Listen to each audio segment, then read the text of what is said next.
Hello everyone and welcome to another Warhammer React. This time we're going to be watching the second part of Bricky's Warhammer Factions Explained. I have to say, at this point it can't get much darker, right?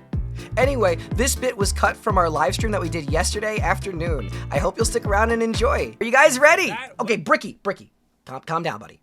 All right, I know you're excited to tell me about the lore, just like chat. But, you know, you just calm down, buddy. We're going to back up a couple seconds because you already started talking. All right, everybody, I'm going to do my best. I'm going to pause. I'm going to interact with you guys a ton. I'm going to, you know, it's going to probably take a little bit to get through because it's normally, it's an hour and a half. It's probably going to take us at least 2.5 to get through this. So sit back, enjoy, and yeah. All right, here we go. This video is part 2 in a 2-part series on Every Faction Re-Explained. If you've not seen part 1, you were either snatched by the YouTube algorithm, or you don't let anything, not even common sense, hold you back. And for that, well, I wish... You know, I'm not gonna lie. He's not wrong. I would say that I don't have common sense if I'm just diving into the lore of this game. Or this universe, sorry, not this game. I could be that strong. The quest to find the Primarchs was expansive and treacherous, to the point where they really should write a book about it. Despite never seeing the Emperor before in their lives, the Primarchs all instinctively knew who the Emperor was. Whether it's his psychic connection to him or just plain old intuition, the giant golden god is a bit of a giveaway. Okay, so are all of the Emperor's kids Psykers as well?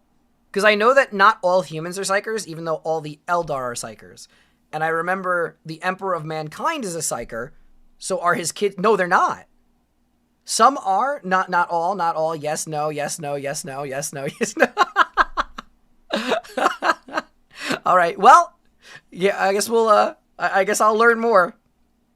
The Primarchs all lived their own lives, and some lived substantially better lives than others. Rabute Gilliman of the Ultramarines rose through the ranks of his worlds and ended up turning an entire sector into a high-functioning society, where others, like Mortarion, lived on the poisonous hellscape of Barbarous under the boot heel of his own adopted father. When the Emperor arrived, some wanted to play a little bit of catch with their dad at first, and some didn't trust the baseball bat he was carrying, and some didn't want to play at all. So, okay, so the way that he just showed that was Horus again, right? So, if you said that Erebus is the one who influenced Horus into committing the acts of heresy in the first place, but did Horus still have problems that were pre-existing with the Emperor of Mankind, or were they completely pushed on him by Erebus? That's more or less where I'm kind of at with trying to figure it out. Yes? Okay, so Horus still had a predisposition to being against his father before Erebus swayed him further. Okay. Eventually, one by one, the Emperor returned his sons to his side to bring them back together as one happy family. A family who needed a good cleaning. Ooh. Are you tired of boring old soap? Is your son the foulest being ever? Do your eyes... You're right. We can leave the sponsor in because it has nothing to do with my contract. You're right. You got me. Of Cheeky. That's right. The brand new moisturizing bar soap brought to you by Moist Critical and Bricky approved. Nurgle hates it, but you'll love it. If Nurgle hates it, it's probably pretty good. It has a ton of fuss, but now you'll soap, my favorite snack.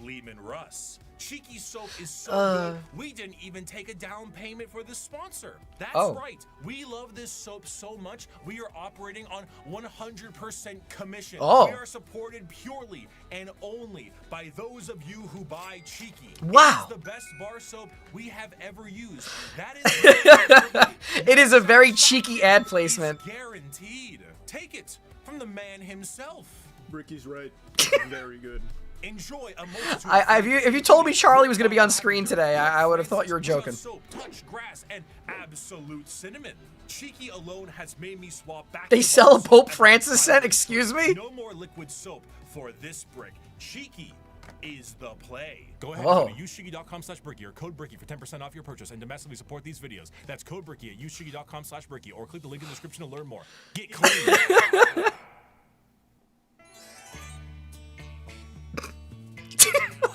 I looking at? Oh, yeah, so half his sons turned on him. Oh. After the Emperor was able to bring all of his sons back into the fold again, he sent them on their way with his end goal in mind, reclaiming the lost worlds of humanity. Each of his Primarchs fanned out across the galaxy. I love the fact that he literally spent... How long did it take him to find his sons, right? I love that he's like, I'm going to find them all. Now go out and do my bidding. To accomplish this goal.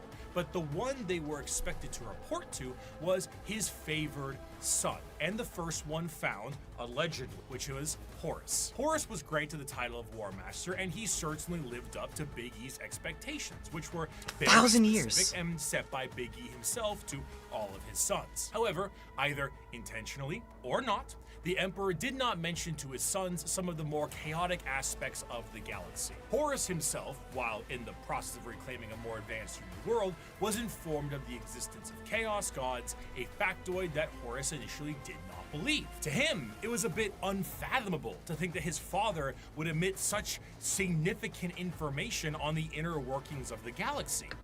Okay, so what Bricky is saying, let me just see if I understand this correctly. He didn't tell his kids anything about the actual workings of the galaxy around them and then still sent them out to do his bidding? Is it like... So, yeah, so the Great Crusade was about 200 years, which is already insane, because I didn't realize that humans lived that long in Warhammer. I don't know. What is the average life expectancy for a normal human in Warhammer? I understand that they're Primarchs, right? I understand that they're genetically the offspring of the Emperor of Mankind. I get that much. But they also understood that they were special.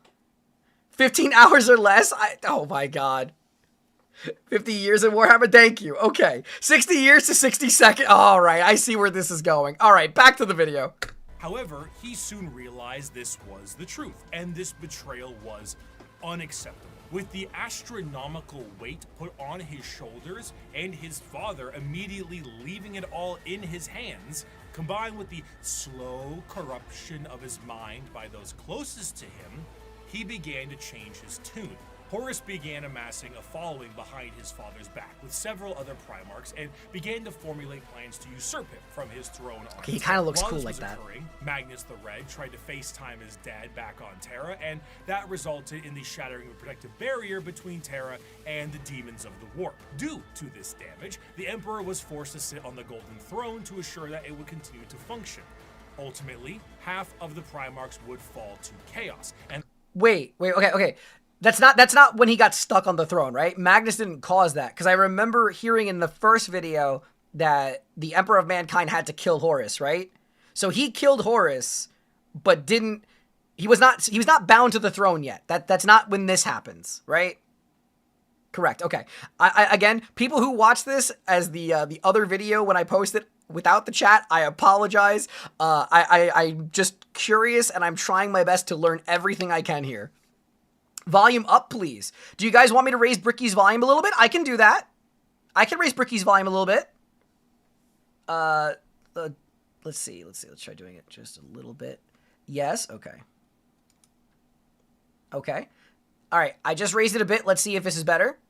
the remaining half How's would that, fight better? back viciously against their brothers. Horus eventually gained the upper hand and arrived in orbit above Terra itself. And Hope after that's better. antagonizing his father enough, the Emperor temporarily removed himself from the throne, strategically putting his old friend there as a seat warmer. And Oh, okay. from- Someone in chat just said this and too. after Let me understand this antagonizing again. his father enough, the Emperor temporarily removed himself from the throne, strategically putting his old friend there as a seat warmer, Okay. and went to confront Horus himself on the Vengeful Spirit, his flagship. The Emperor faced down his son, and after a heated battle and 64 novels, the Emperor managed to obliterate Horus on a subatomic level, but not before his favorite son was able to mortally wound the Emperor. As the dust settled and the traitors fled from Terra, the Emperor's body was dragged back onto the Golden Throne, where it sits permanently to assure that it continues to function. A corpse forced to constantly hold back the horrors of the warp and guide humanity with his pale light. And that light is flickering.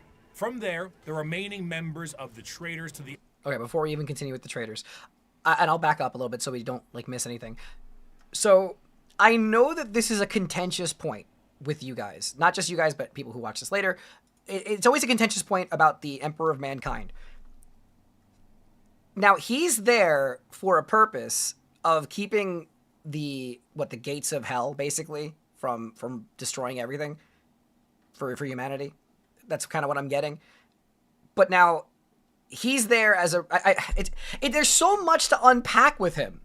There's so much to unpack with the Emperor of Mankind.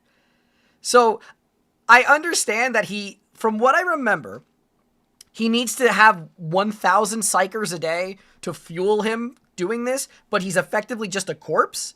But I know some people keep on telling me that he's alive, and then other people tell me he's basically in a coma. He keeps the demon gate closed and lights the astronomicon that guides ship. So he is a glorified lighthouse. That is what you're telling me. You're telling me that the Emperor of Mankind is a glorified lighthouse. That is kind of sad. That's kind of sad. Huh. Okay. All right. The Emperor fled to their respective safe havens. These are the veterans of the Long War, the spiteful, and to them, the wronged. Those who would let the galaxy burn if it means the Imperium gets caught in the flames. Damn. These are the... Ooh. So are these Horus's people? And what are the achievements of your fragile Imperium? It is a corpse rotting slowly from within while maggots writhe in its belly. It was built with the toil of heroes and giants, and now it is inhabited by frightened weaklings to whom the glories of those times are half-forgotten legends. I have forgotten nothing, and my wisdom has expanded far beyond mere mortal frailties. I'm so sorry to anybody who hates these. You guys asked for it, I gotta do it.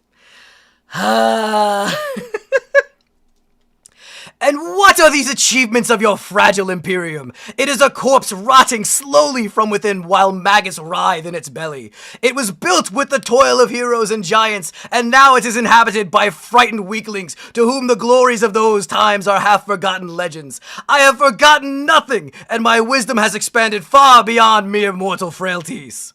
Okay, there you guys go. The Horus Heresy saw the collapse of the Imperium as we did. Dance for us, streamer. And half of the Space Marine legions fell to the ruinous powers. Though the favored son, War Master Horus, was killed and the rebellion ended, the heretical forces retreated to the warp and remain a constant threat to this day. The twisted reminder of what the temptations God, of that the looks warp cool. may bring, the Chaos Space Marines act. Dude, he looks so cool. Loyal legions, and as time progresses, their warp taint further changes them to suit the needs of their patron deity. Though marred and absolutely mangled by the ruinous powers, they are still unmistakably Space Marines in stature and shape, and according to them, they have never been more free. After the heresy, the loyal legions of Space Marines became very strict in their organization, and their separation into separate chapters with capped numbers and other formalities was done to prevent any form of heresy from happening again. The Chaos Space Marines are a bit different. Ultimately, these Marines are subject to the primary legions that fell to Chaos in the first place. All right, I'm not gonna lie, the Chaos Space Marines, I might get some flack for this.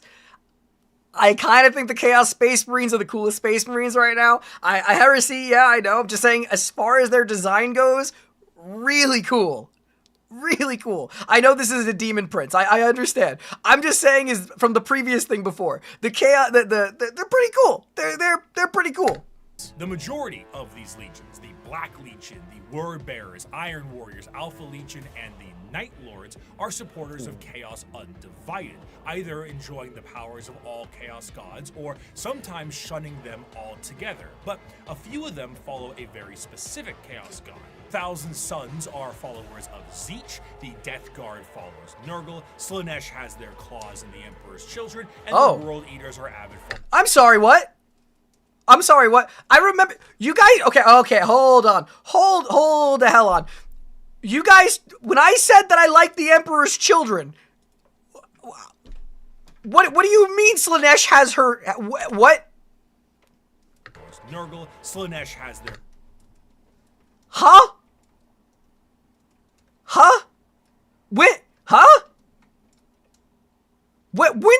I mean, I guess I'll find out, right? But what? Okay. Well, I'm guessing it, what's his name? Fulgrim, right? I'm guessing something horrible happens to him, huh? Unless that is Fulgrim. That's not Fulgrim, right? You like the Goon God? I do not like the Goon God! No! I do not like Slaanesh! I do not like the Goon... No! Fulgrim is a sexy snake! Wow! Oh my god. Alright, well, continuing. Can I back out of saying I like the Emperor's Children? I don't like them anymore. I don't like their faction. I think, no, I don't like them anymore. No, it's not too late. I don't like them anymore. I don't like them anymore. Claws in the Emperor's Children, and the World Eaters are avid followers of Khorne. From there, the legions themselves are separated into roaming war bands that may go under their own unique names or may stake a claim to one of the primary legions. Most of the gear and armor of a Chaos Space Marine remains the same, but stylistically it changes quite a bit to reflect the intention of the legion or their patron god. The Death Guard's armor has become rotted and full of gaping mouths and plague-filled boils. The World Eater's sharp and violent armor reflects their bloodthirst, and the chaotic noise of the Emperor's Children armor, nipple rings included, Oh, come on! Slaanesh greatly. Due to the taint of chaos, the armor itself becomes less about plating and more about a new skin for any given Chaos Space Marine.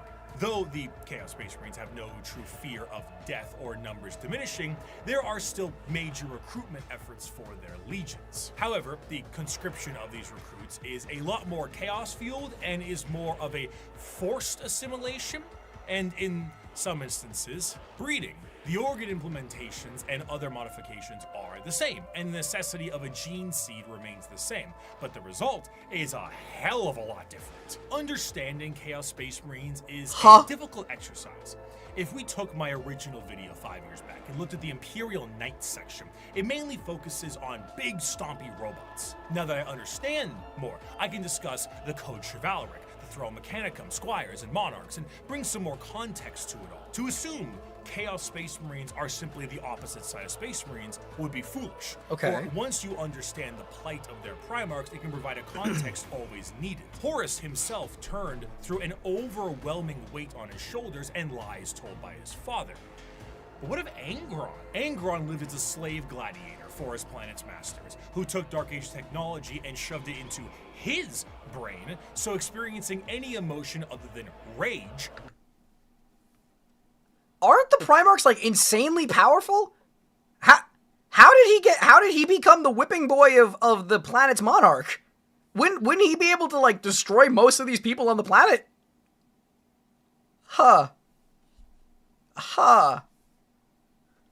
He was a baby? Ah, yeah, you're right. Okay. Again, ignorance on my part. I don't ever perceive any human being in Warhammer as an infant ever because they're just these giant hulking monsters. So it's like really, it's the Eldar's fault. Isn't everything? Isn't everything the Eldar's fault in this universe? If I can understand one thing, everything is the fault of the Eldar. All right. Was agony for him. He finally leads a revolt for his fellow gladiators and frees himself from the confines of servitude.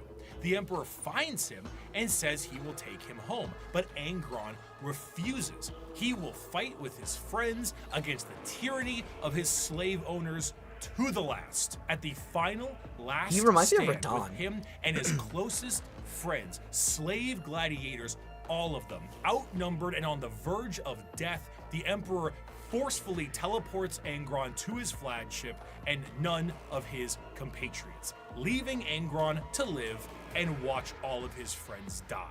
You kept that mule core Pharaon. Russ kept his kin friends. The Lion kept Luther. Humans, brothers, and foster fathers, saved and raised into Legion ranks. But not me.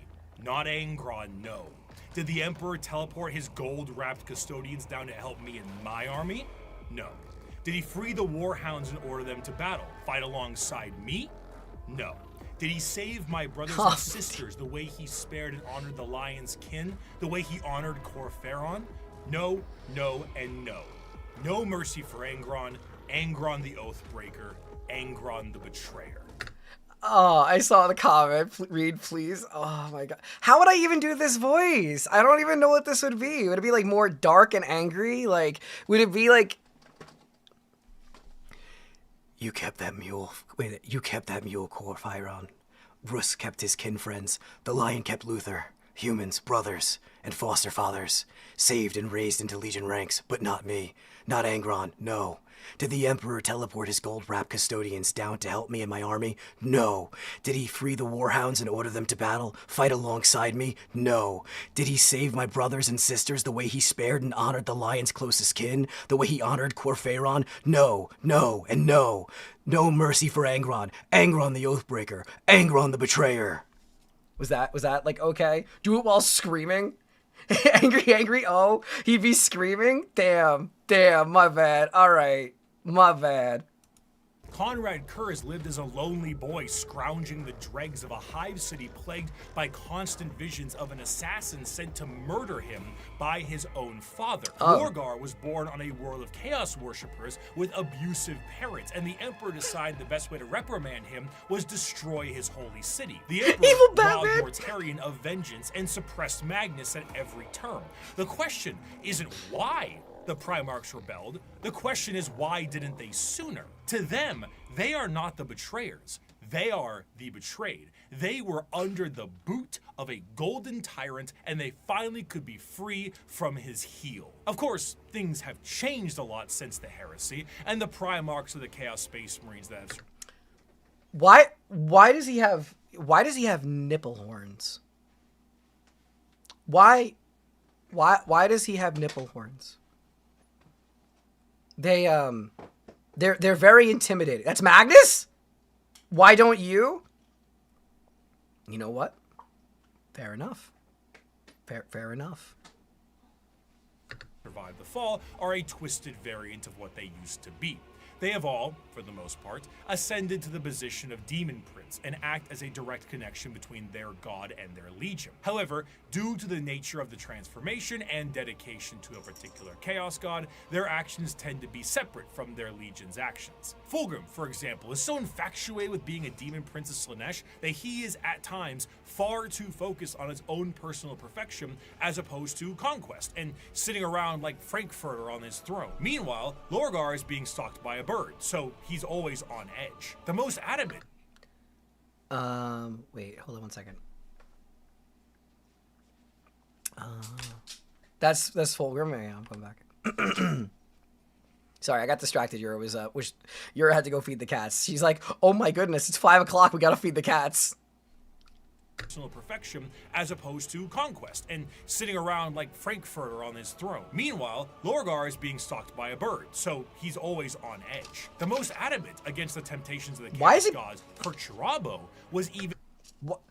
Why is he being stalked by a bird? Can someone explain to me the bird stalking thing? Is it like an allegory, or is he actually... Lorgar's being spawn camped 10 out of 10? What does that mean? What does that mean? Corpus Corax? No? Cause why? Why do we hate Lorgar? Why do we hate Lorgar? Okay. Been made a Demon Prince as a reward for being the one who did the most work on the group project. Chaos Space Marines are a fascinating faction because there is a great deal of cognitive dissonance that is represented in them. Depending on which faction you follow, your devotion to chaos is a sliding scale, and the representation in the universe is so varied. Some are there to reap a high tally of kills for their patron deity, while others are there purely to destroy the Imperium who wronged them. Some are there to torture and maim, and some are there to conquest and conquer. There is no unifying glue. They fight each other as much as they fight everyone conquer. That's Angron? No unifying glue. They fight each other as much as they fight everyone else, and their machinations are entirely up to their warband. You have all walked different paths, but together we have come to the same destination. The Emperor has failed us. The Imperium has failed us all. It has failed us by the laxity of its laws, the decadence of its culture, and in the injustices heaped upon those of us who serve the most loyally. It has failed us by never recognizing our virtues, never rewarding us for the blood we shed and bringing about its ascendancy, and never providing unity when we needed it most. It has failed us by Why do you want me to being read flawed this to again? its I don't even know what the core, voice should imperfect in be. its pursuit of a perfect culture, and in its weakness against the encroachment of Xenos, breeds that seek to twist humanity to alien ends. Well, I missed it. Oh, darn. I guess I don't have to read it, right? Right? I don't have to read it? I can skip. We can just move forward, right? Right? Oh, my God. Encroachment of Xenos, breeds that seek to twist humanity to alien ends. Okay, all right. You said this is Horus? You said this is... I don't know what Horus sounds like, though. Bitterment incarnate? Oh, how would that be? How would it be pissed off, right? Like... doing like a noble voice. You have all walked different paths, but together we have come to the same destination.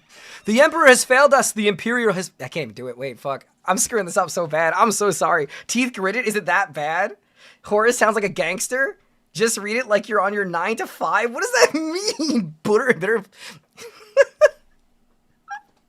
All right. I'll try. Take two. Yeah, take two. You have all walked different paths, but together we have come to the same destination. The Emperor has failed us. The Imperial has failed us all. It has failed us by the laxity of its laws, the decadence of its culture, and the injustices heaped upon those of us who have served the most loyally. It has failed us by never recognizing our virtues, never rewarding us for the blood we shed and bringing about its ascendancy, and never providing unity when we needed it most.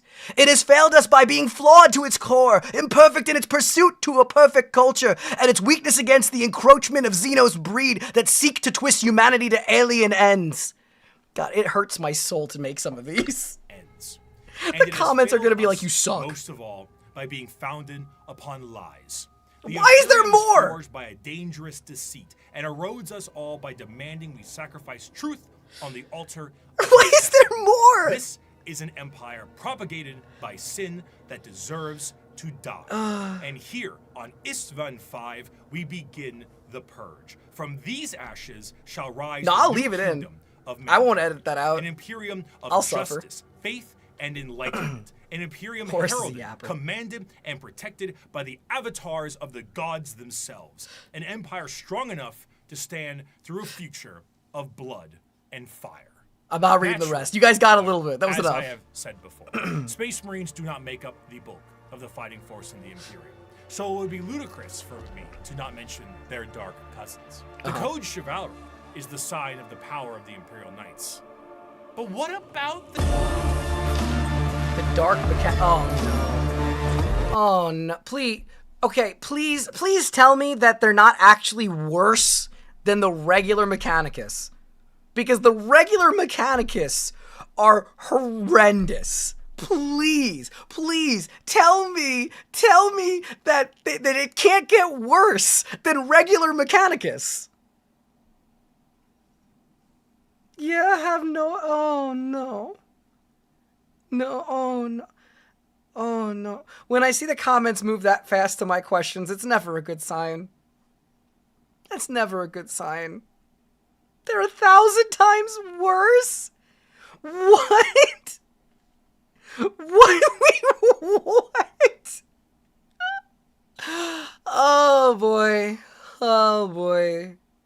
The ruinous powers claimed during the Horus Heresy extended beyond just the Space Marines and the Primarchs. Mars itself was subject to a revolution that saw half of them fall to chaos as well. And some of the once loyal knight houses saw themselves swearing fealty to the dark gods. The falling of these factions allows for the war machine of chaos to continue uninterrupted and to have firepower equal to that of the Imperium itself. The Dark Mechanicum, as the name suggests, is the chaos-affiliated branch of the Mechanicus, and have a lot more free reign, much like the freedoms of the Chaos Space Marines. The seeds of the Dark Mechanicum were planted fairly early due to some of the Mechanicum not really seeing the Emperor as the Omnissiah immediately, and Horus exploited this to allow the schism to happen a bit more naturally. Unlike their Imperial brothers, the Dark Mechanicum have the ability to invent and innovate. What a concept. While also utilizing forbidden technologies such as the Silica Animus or AI. The Dark Mechanicum do have their own desires to find lost technologies and put them to use, but they're more interested in taking ancient and forbidden technology from Imperial worlds and activating them for their own purposes. Because what good is a bunch of knob and tube wiring if you don't overload it with as many extension cords as possible? However, instead of being clear-cut and more generalized creations, the inventions of the Dark Mechanicum are inherently tied with the warp and its demons. Genetic experimentation and modification, the fusion of man and machine are exceptionally common, and no creation is more reflective of this than the demon engines. Instead of regular tanks and vehicles, the demon engines are machines bound with the presence of demons to make them living war machines. I'm sorry, what? I mean, I'm already kind of floored by the fact that they seem like exponentially more dangerous and powerful than the Mechanicus that I saw in the last video, because they can use AI and all this other stuff. But that's a demon tank. That's a demon tank.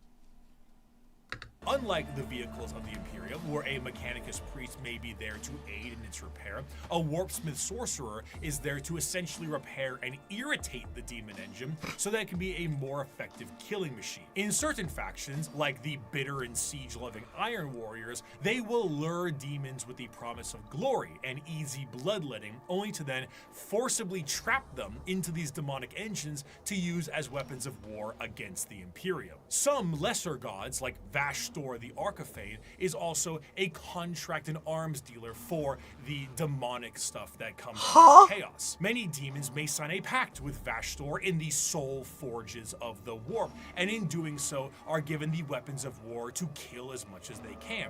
Should they do so, excellent, you may keep it. Should you not, I hope you enjoy your soul working in the forges for all eternity. Science without boundaries is an understatement. Like, this is...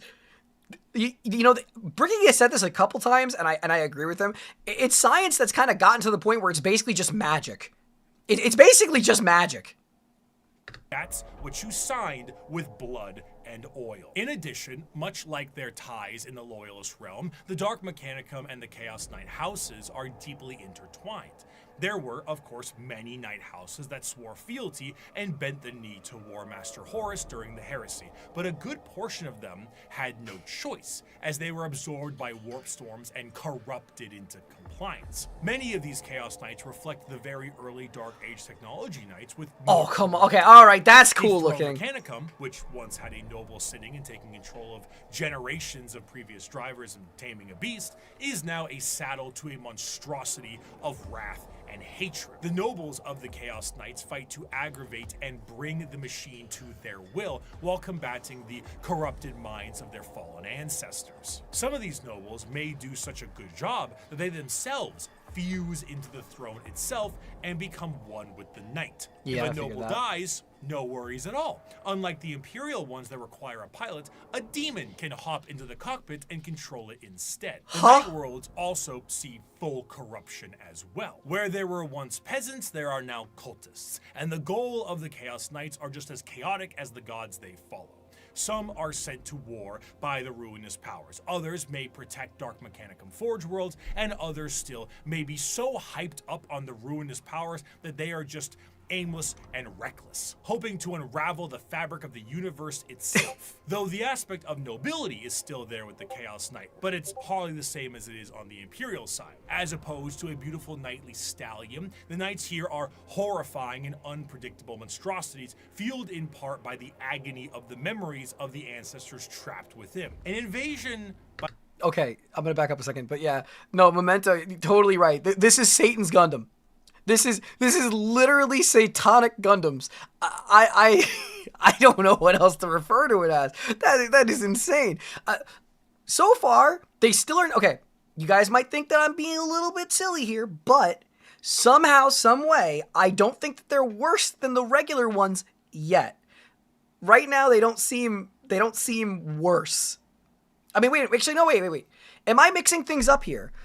did we already jump past the Mechanicus, or the Knights are part of the Mechanicus, right? I thought the Knights and them are part of the Mechanicus. Or are the Knights different? Like, I thought that they were one faction. Or are they two? Both? Yes? Knights are aligned with the mechanics. Okay. They're symbiotic, but not distinct. Okay. Thank you. They're an ally. Because he jumped right into it. Like, yeah, he went like he jumped right from Dark Mechanicus into the Knights to the point where it just seemed like they were the same faction. So I just wanted to make sure that I'm not, like, completely lost here. So I'm just doing my best to keep track of it.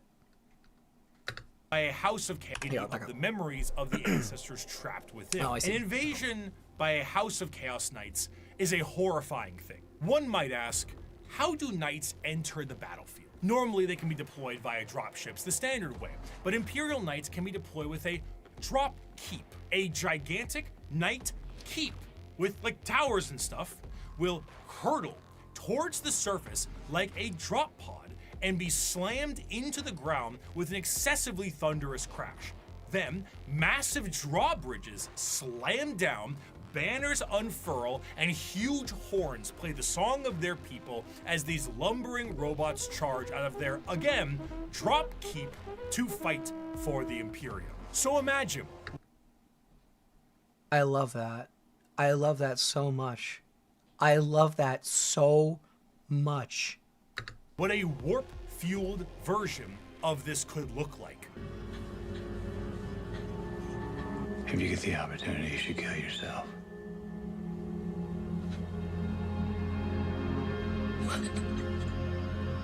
Chaos Knights have such a presence, the warp fluctuates in their tread. They bring doom, dread, and... What is a yogurt mail? Wait, what? I'm sorry. I missed anything he said. I missed anything he said there. I'm sorry. The warp... Chaos Knights have such a presence, the warp fluctuates in their tread. They bring doom, dread, and despair across the battlefield. Warp storms occur overhead, and psychic phenomenon cling to them.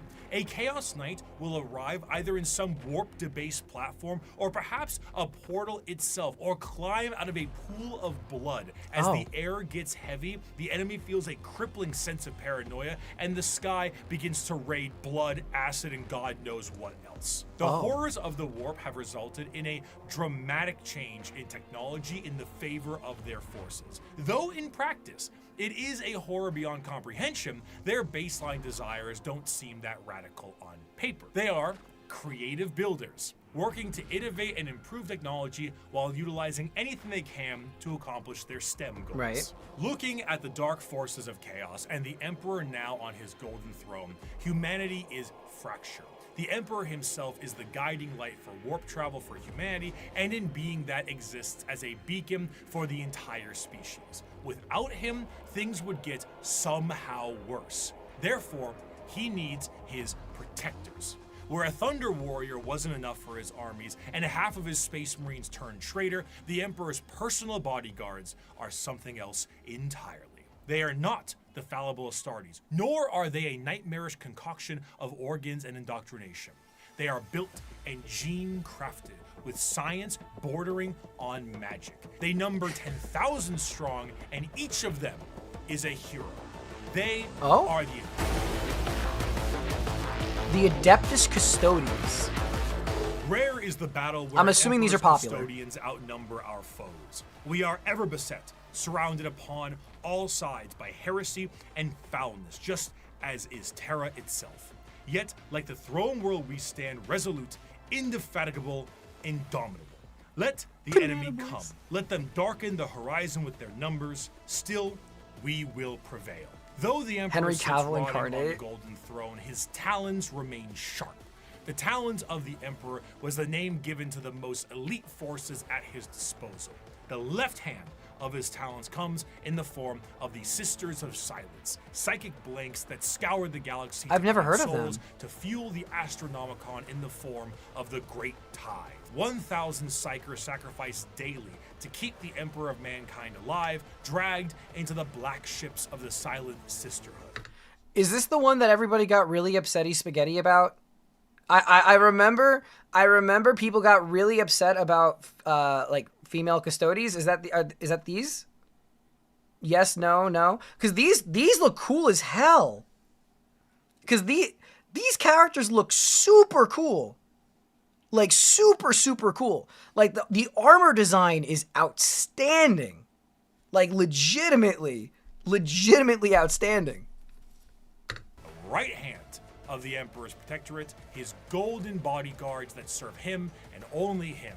These are the Custodians. While the members of the Custodians went out to take back the galaxy, the Legio Custodes stood back and kept a close watch over the Emperor himself. The Custodes are, in a sense, similar to Space Marines in that they are genetically modified super soldiers clad in power armor, but that is where the similarities stop. Their genetic makeup seems to be made from the Emperor himself, or at least something quite close. And the precision of their creation predates the development of the Space Marines and even the Primarchs. Unlike Space Marine recruitment, where there's a process undertaken when a subject is at least somewhat grown, a Custodian's process begins at infancy. The methods in which they are made are a secret, but what is known is that at the very beginning, each Custodian was made by the Emperor himself. Regardless of the bioalchemical process. Wait, that means that if the Emperor made them himself, does that mean that there's a finite number of the Custodes? How? So wait, like, wouldn't that like be like problematic even for the tabletop? Like, if there's 10,000 Custodes, how wouldn't that? I just assume that would be a problem for the tabletop with like how that would work. I mean, I guess it wouldn't matter because they're small scale, but he invented the process. Okay. The process is exceptionally long and grueling, and only a handful of selected aspirants make it to the end. Those that do are clad in the most regal and effective armor in the Imperium. Commonly, a Custodian is seen carrying a Guardian Spear, an utterly yoked up version of the stabs the Praetorian Guards of the Emperor in Star Wars had. They are also clad with specific shields and blades. Those shields but are the cool. most interesting thing with all of their gear is that due to the meticulous and dedicated maintenance and preservation of their armor and gear, these items are the same ones they used 10,000 years ago. The Custodians do not age biologically, so some of the veterans in the Guard may be several thousand years old. And unlike the Space Marines, they fight entirely as a solo force. When a line of Custodians is holding back waves of enemies, they operate independently. There are no battle formations, there are no squad tactics. Each Custodian is the main character, trained by serfs and servitors, tasked entirely to reload their weapons. They fight with a singular purpose. Okay, I see why a lot of you guys like them, just from the concept of it's just legitimate, like, protagonist complex with every single one of them. It's like, oh yeah, this guy's the main character, this guy's the main character, they're all the main character of their own little show. If not action. Groups of Custodians will dispatch enemy after enemy, their spears coming within inches of each other, but never close enough for a killing blow.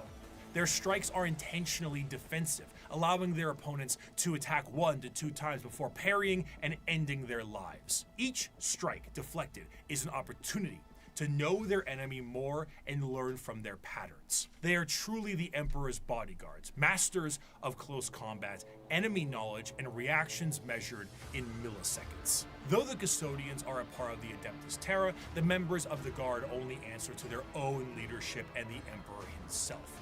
The leader of the Custodes is known as the Captain General, and individual squads of Custodians are overseen by a shield captain. As their focus is on the Emperor, their command center is located within the Imperial Palace. The Tower of Hegemon serves as their primary base of operations, but there is a dedicated elite guard of Custodians known as the Companions that stands 300 strong by the Emperor's side. In total, the Custodes are 10,000 strong, and when a member retires, their name is added to the Hall of Name and vanish across the galaxy in a cloaked disguise to serve as eyes and ears warriors for the Imperium. Despite their numbers and their strength, the members of the Custodians do not consider themselves to be soldiers or warriors in any way. They see themselves strictly as the guardians of the Emperor in all facets of his presence. This extends beyond the physical. Custodians believe they represent the guarding of the Emperor's ideals and philosophies too. Their gains are both physical and literary. They are the protectorates of everything the Emperor stood for, and in doing so, the Custodians are also artisans and scholars, in addition to being the Golden Guard of the Golden Throne. Okay, all right. I saw what you guys were saying, how they are them. They seem so perfect compared to everybody else in the universe. Everybody else is so everybody else is like a slave child or a living couch or a servitor, but these guys are just like, I'm great. I get to be an artisan. I am perfect. I get to do this. I am quite literally perfection incarnate. It is ridiculous.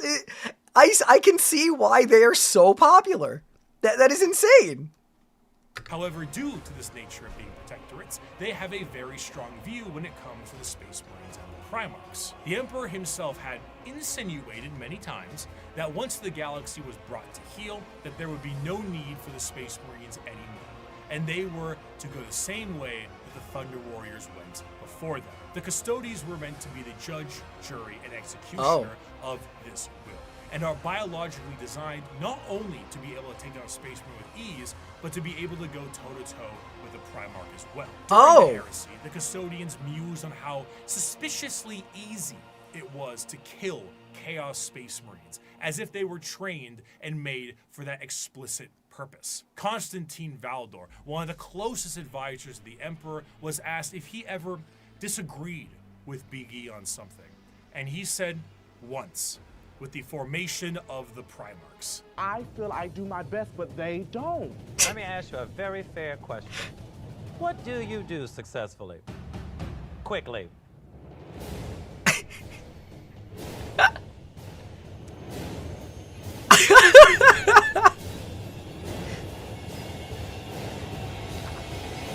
I hate that every time we're in Untucked, the conversations are about me. And besides the trained distrust for Space Marines, the Custodians also have evidence for their distrust. The Horus Heresy saw half of the chapters fall to chaos and turn traitor against the Emperor.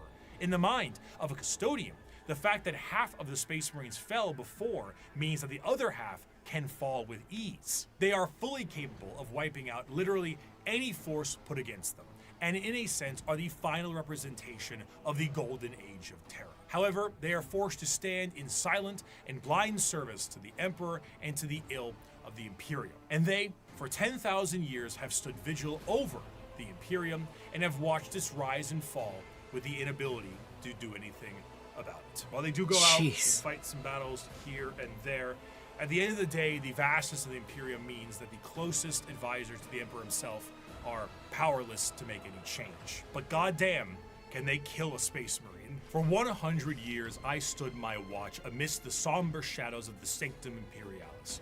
I was still as a statue, but always ready, always attuned to dangers unseen. Days, months, years passed by in a frenzied blur beyond those walls, yet with them, little moved and nothing changed. For 100 years, I did not but wait. Yet had any threat appeared, I would have struck it down in a heartbeat.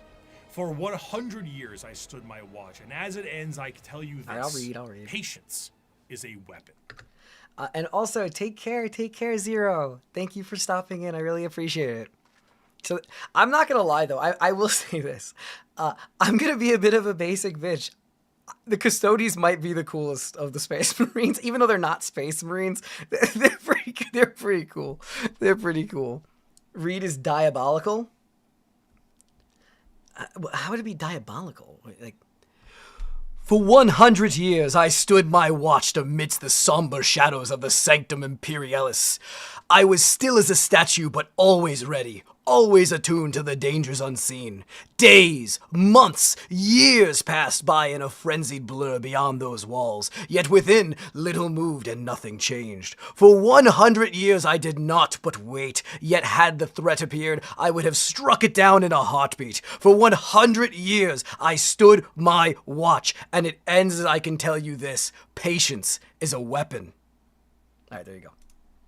Of course, a threat directly to Terra itself would appear to be something foolish. It's in the deepest parts of Imperial space and is one of the most defended bastions in the galaxy. You'd truly have to be fooled. They're Henry Cavill's favorite. You know what? That makes a lot of sense. He's kind of perfect. Henry Cavill's kind of perfect. I'm gonna be honest with you. The man's kind of perfect. All right. Anyway, back to this. One of the most defended bastions in the galaxy. You'd truly have to be foolhardy or insane to think that you can take on Terra itself. However, one faction certainly got close. In the dark ages of the stars and in a river of misery, there is one faction having a cracking old time. The galaxy sees them as savages, yet they have already figured out the questions of the universe. Their numbers are uncountable, their technology incomprehensible, and yet their violence is so very green. I am, of course, talking about the... Yay! Okay, I'm excited. The orcs are the pinnacle of creation. For them, the great struggle is won. They have evolved a society which knows no stress or angst. Who are we to judge them? We Eldar who have failed, or the humans on the road to ruin in their turn? And why? Because we saw answers to questions that an orc wouldn't even bother to ask. We see a culture that is strong and despise it as crude. I will say, for anybody who watches this later who does not see the chat, understand that the chat is just saying wah. During the war in heaven, the Old Ones were doing their best to spawn as many combatants to their cause as possible by seeding the galaxy in a specialized sense. The Eldar were made to be a precise and tactical species to fight off the Catan and the Necrons, but another prominent species was made by them as well. Orc were warriors clad in ornate armor with more dangerous weaponry. However, things changed, and these warriors changed, and the Krork are no more. They are now known as the boys, the lads, the boys, the orcs. An orc in 40k looks like an orc in most other fantasy media. Hulking, I love them. More like monstrosities with big teeth and worse attitudes. However, unlike the more Tolkien-esque forms of these creatures, the devastating nature of the orcs is in their biology. Unlike most species in the galaxy, the orcs are actually a type of fungus. This fungus itself comes in various forms. The small... I'm sorry, what? I'm sorry, what, they're a fuck? Of course they're...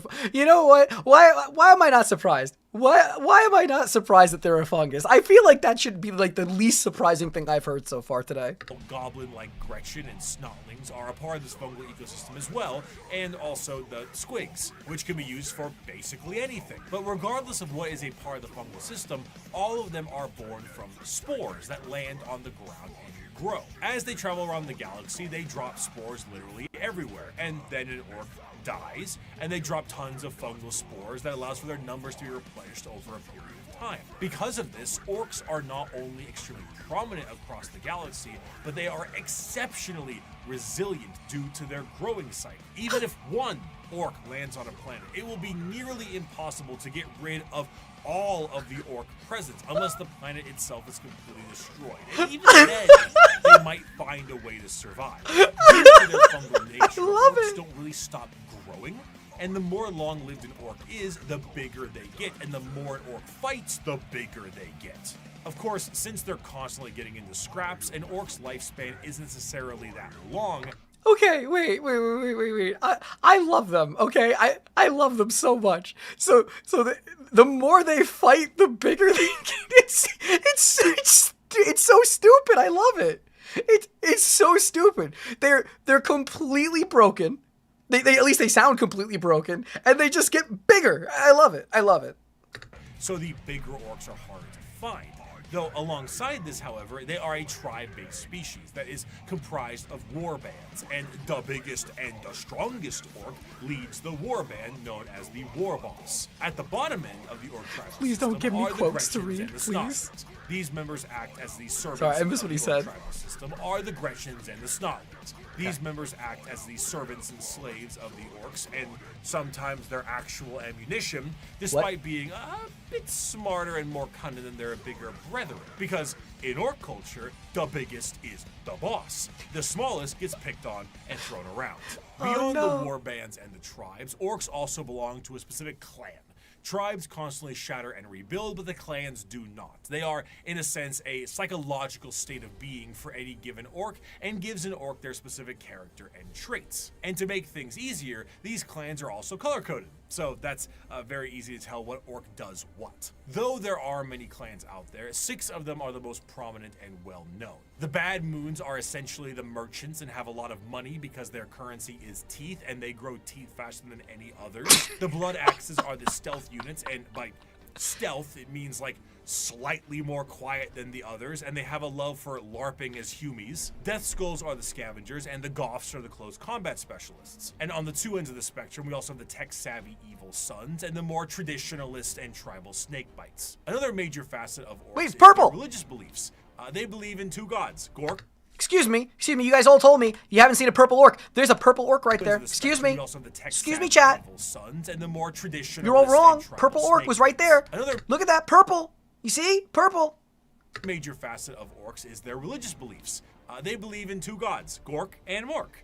Gork is cunningly brutal, and Mork is brutally cunning. The difference between them, according to orcs, is that Mork hits you when you aren't looking, and Gork hits you when you are. There's a lot of confusion as to which one is which, and this results in a lot of infighting. In other species, this would be considered a sort of religious conflict, but for the orcs, it's just another excuse to fight. I have a quote here, but I don't really do a good orc voice. Oh, no. So I'm going to get my co-host of That's Ridiculous to read this one, and I'll try to lip sync it. Oh no. Oh, he's more cunning in a grot and more killing. I don't need to do it. I don't need to do it. The boys that follow me can't be beat.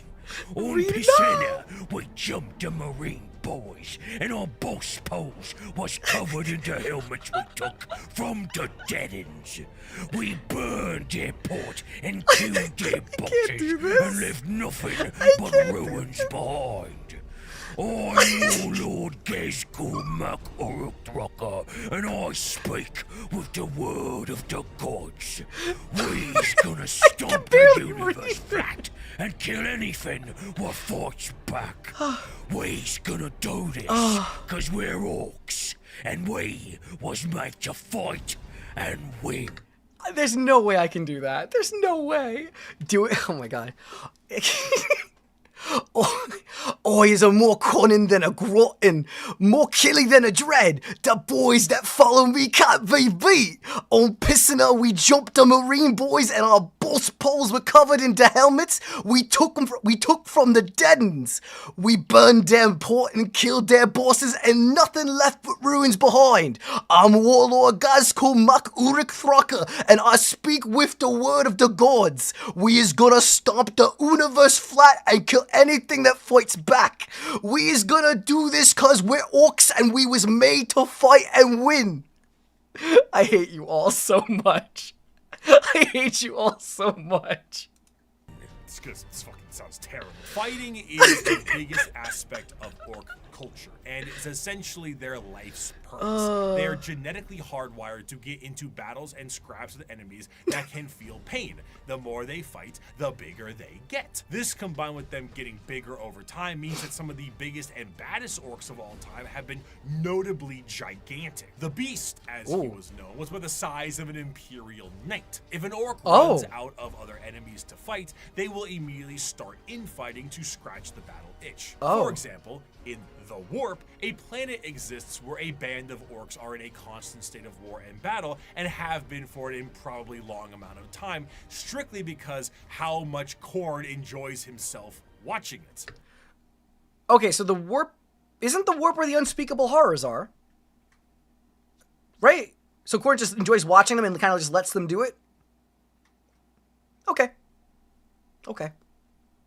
For some, being trapped in a perpetual war planet for all eternity would be a fate worse than death, but to the boys, The this boys. is heaven. In the event of a particularly big battle, a massive amount of tribes and warbands will unite under what is known as the Wa.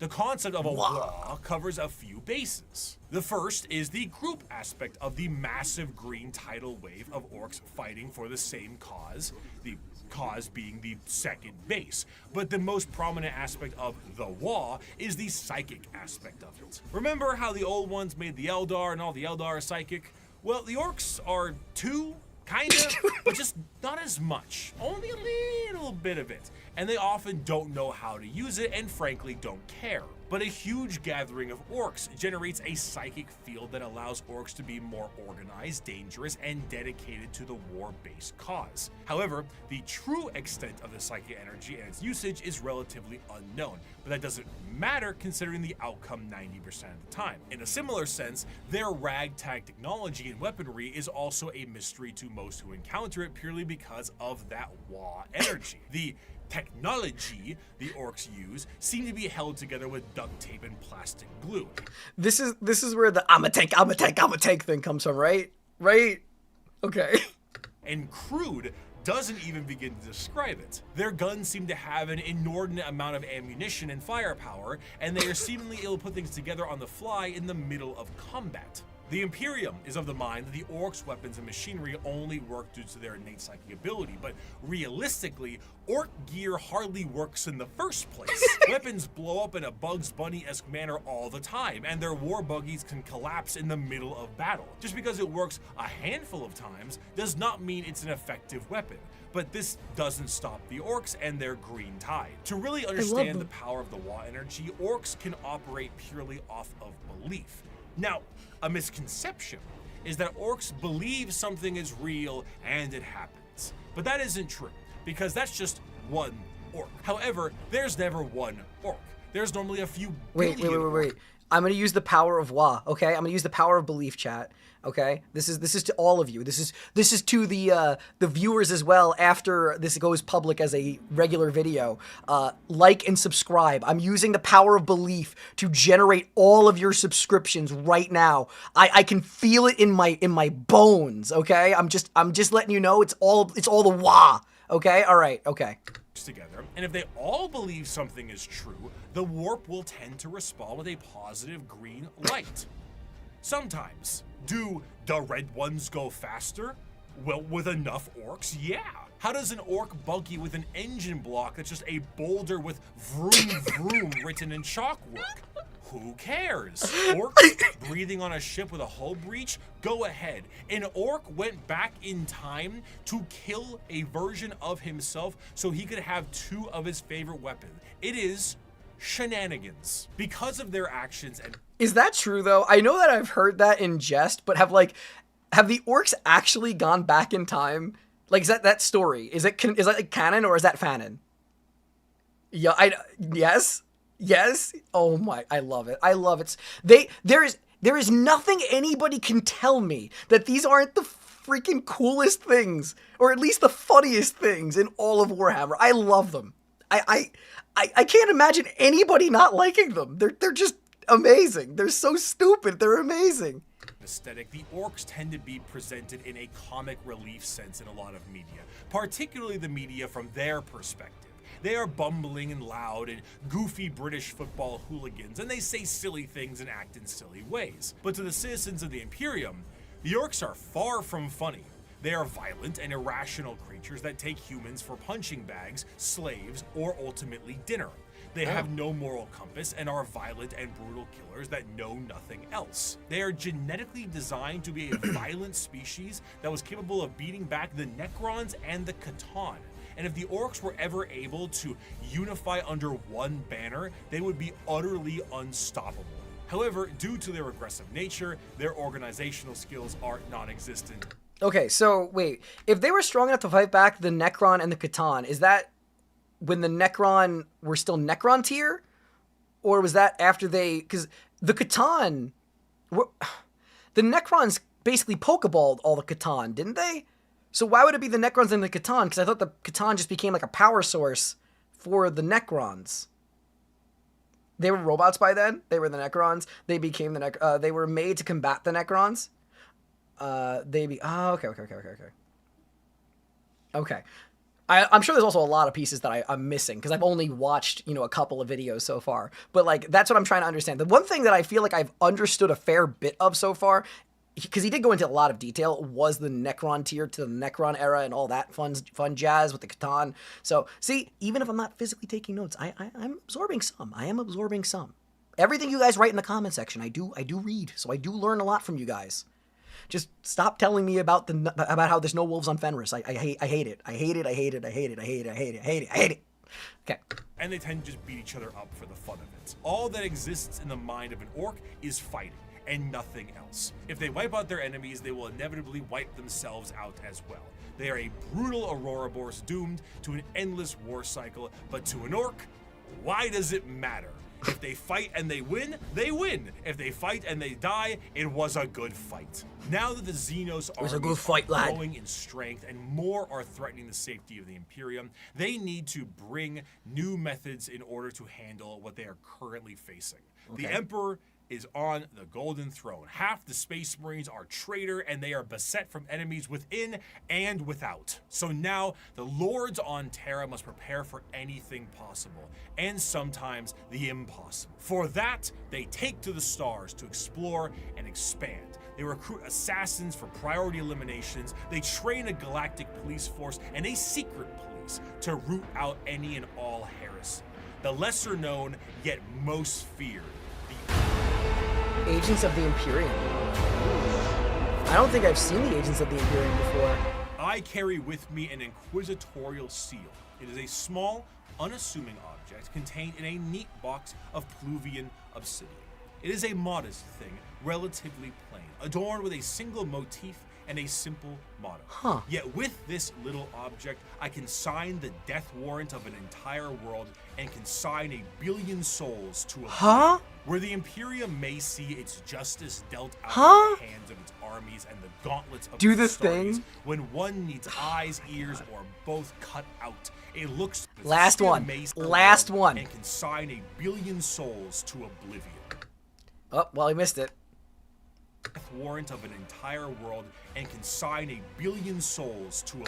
So what am I what is it supposed to be? Like what, the Inquisition? Like a smarmy noble? Like, I carry with me an Inquisitor seal. It is a small, unassuming object contained in a neat box of Pluvian obsidian. It is a modest thing, relatively plain, adorned with a single motif and a simple motto.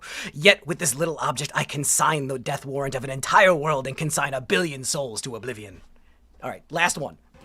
Where the no Imperium more. May see its justice dealt out by the hands of its armies and the gauntlets of its Astartes, when one needs eyes, ears, or both cut out, it looks to the agents of the Imperium. In a meta sense, these agents are a homogenized version of multiple factions from the original video 5 years ago.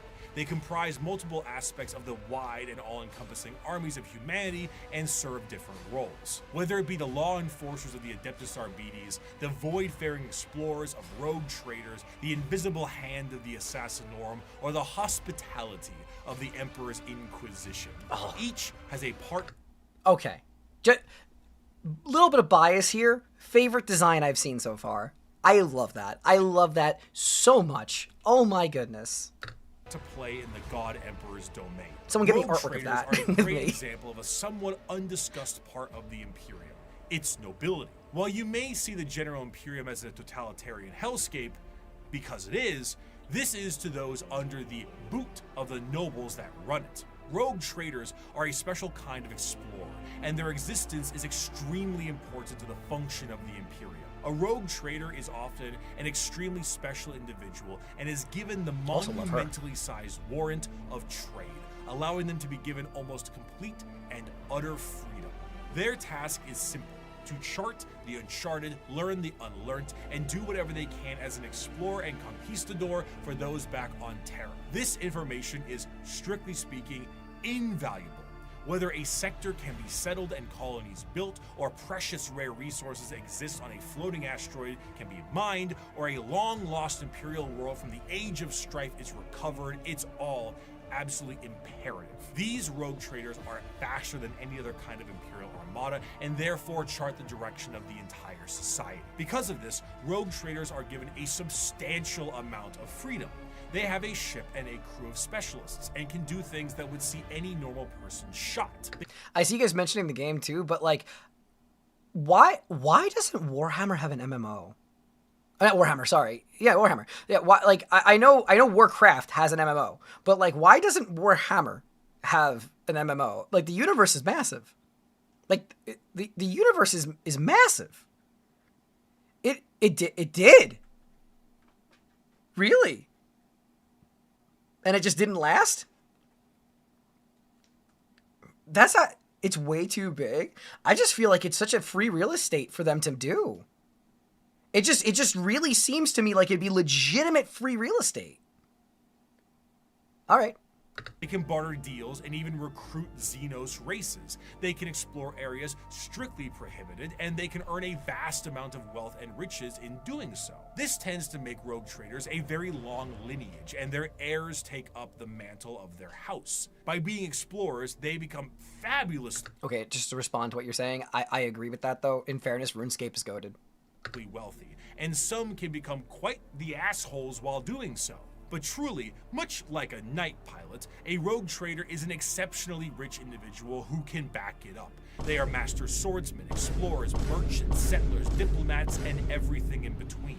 They chart a course and they set the grounds, which means they will need someone to defend them, and the prime choice for that can be the Adeptus Arbites. Now, the Arbites are cops, Judge Dredd style cops, as their inspiration clearly shows. Each planet will have their own members of local law enforcement, and most of them will settle many of the issues there and then. But when something requires a far more in-depth peacekeeping force, the Adeptus Arbites are brought in. Think local police versus the FBI. Arbitrators in the Arbites tend to focus heavily on stopping crime before it can become too much of a threat. A criminal gang or heretical uprising can be subdued quickly and efficiently by utilizing them and dealing with soon-to-be criminals, as they put it. They will tap into communications, create spy networks, do interrogations and sabotage, anything that helps the good of the Imperium and the law they seek to preserve. The Code of the Arbites is laid out entirely via the Book of Judgment, a gigantic library of pages showing every single law from every single High Lord of Terra in the history of the Imperium.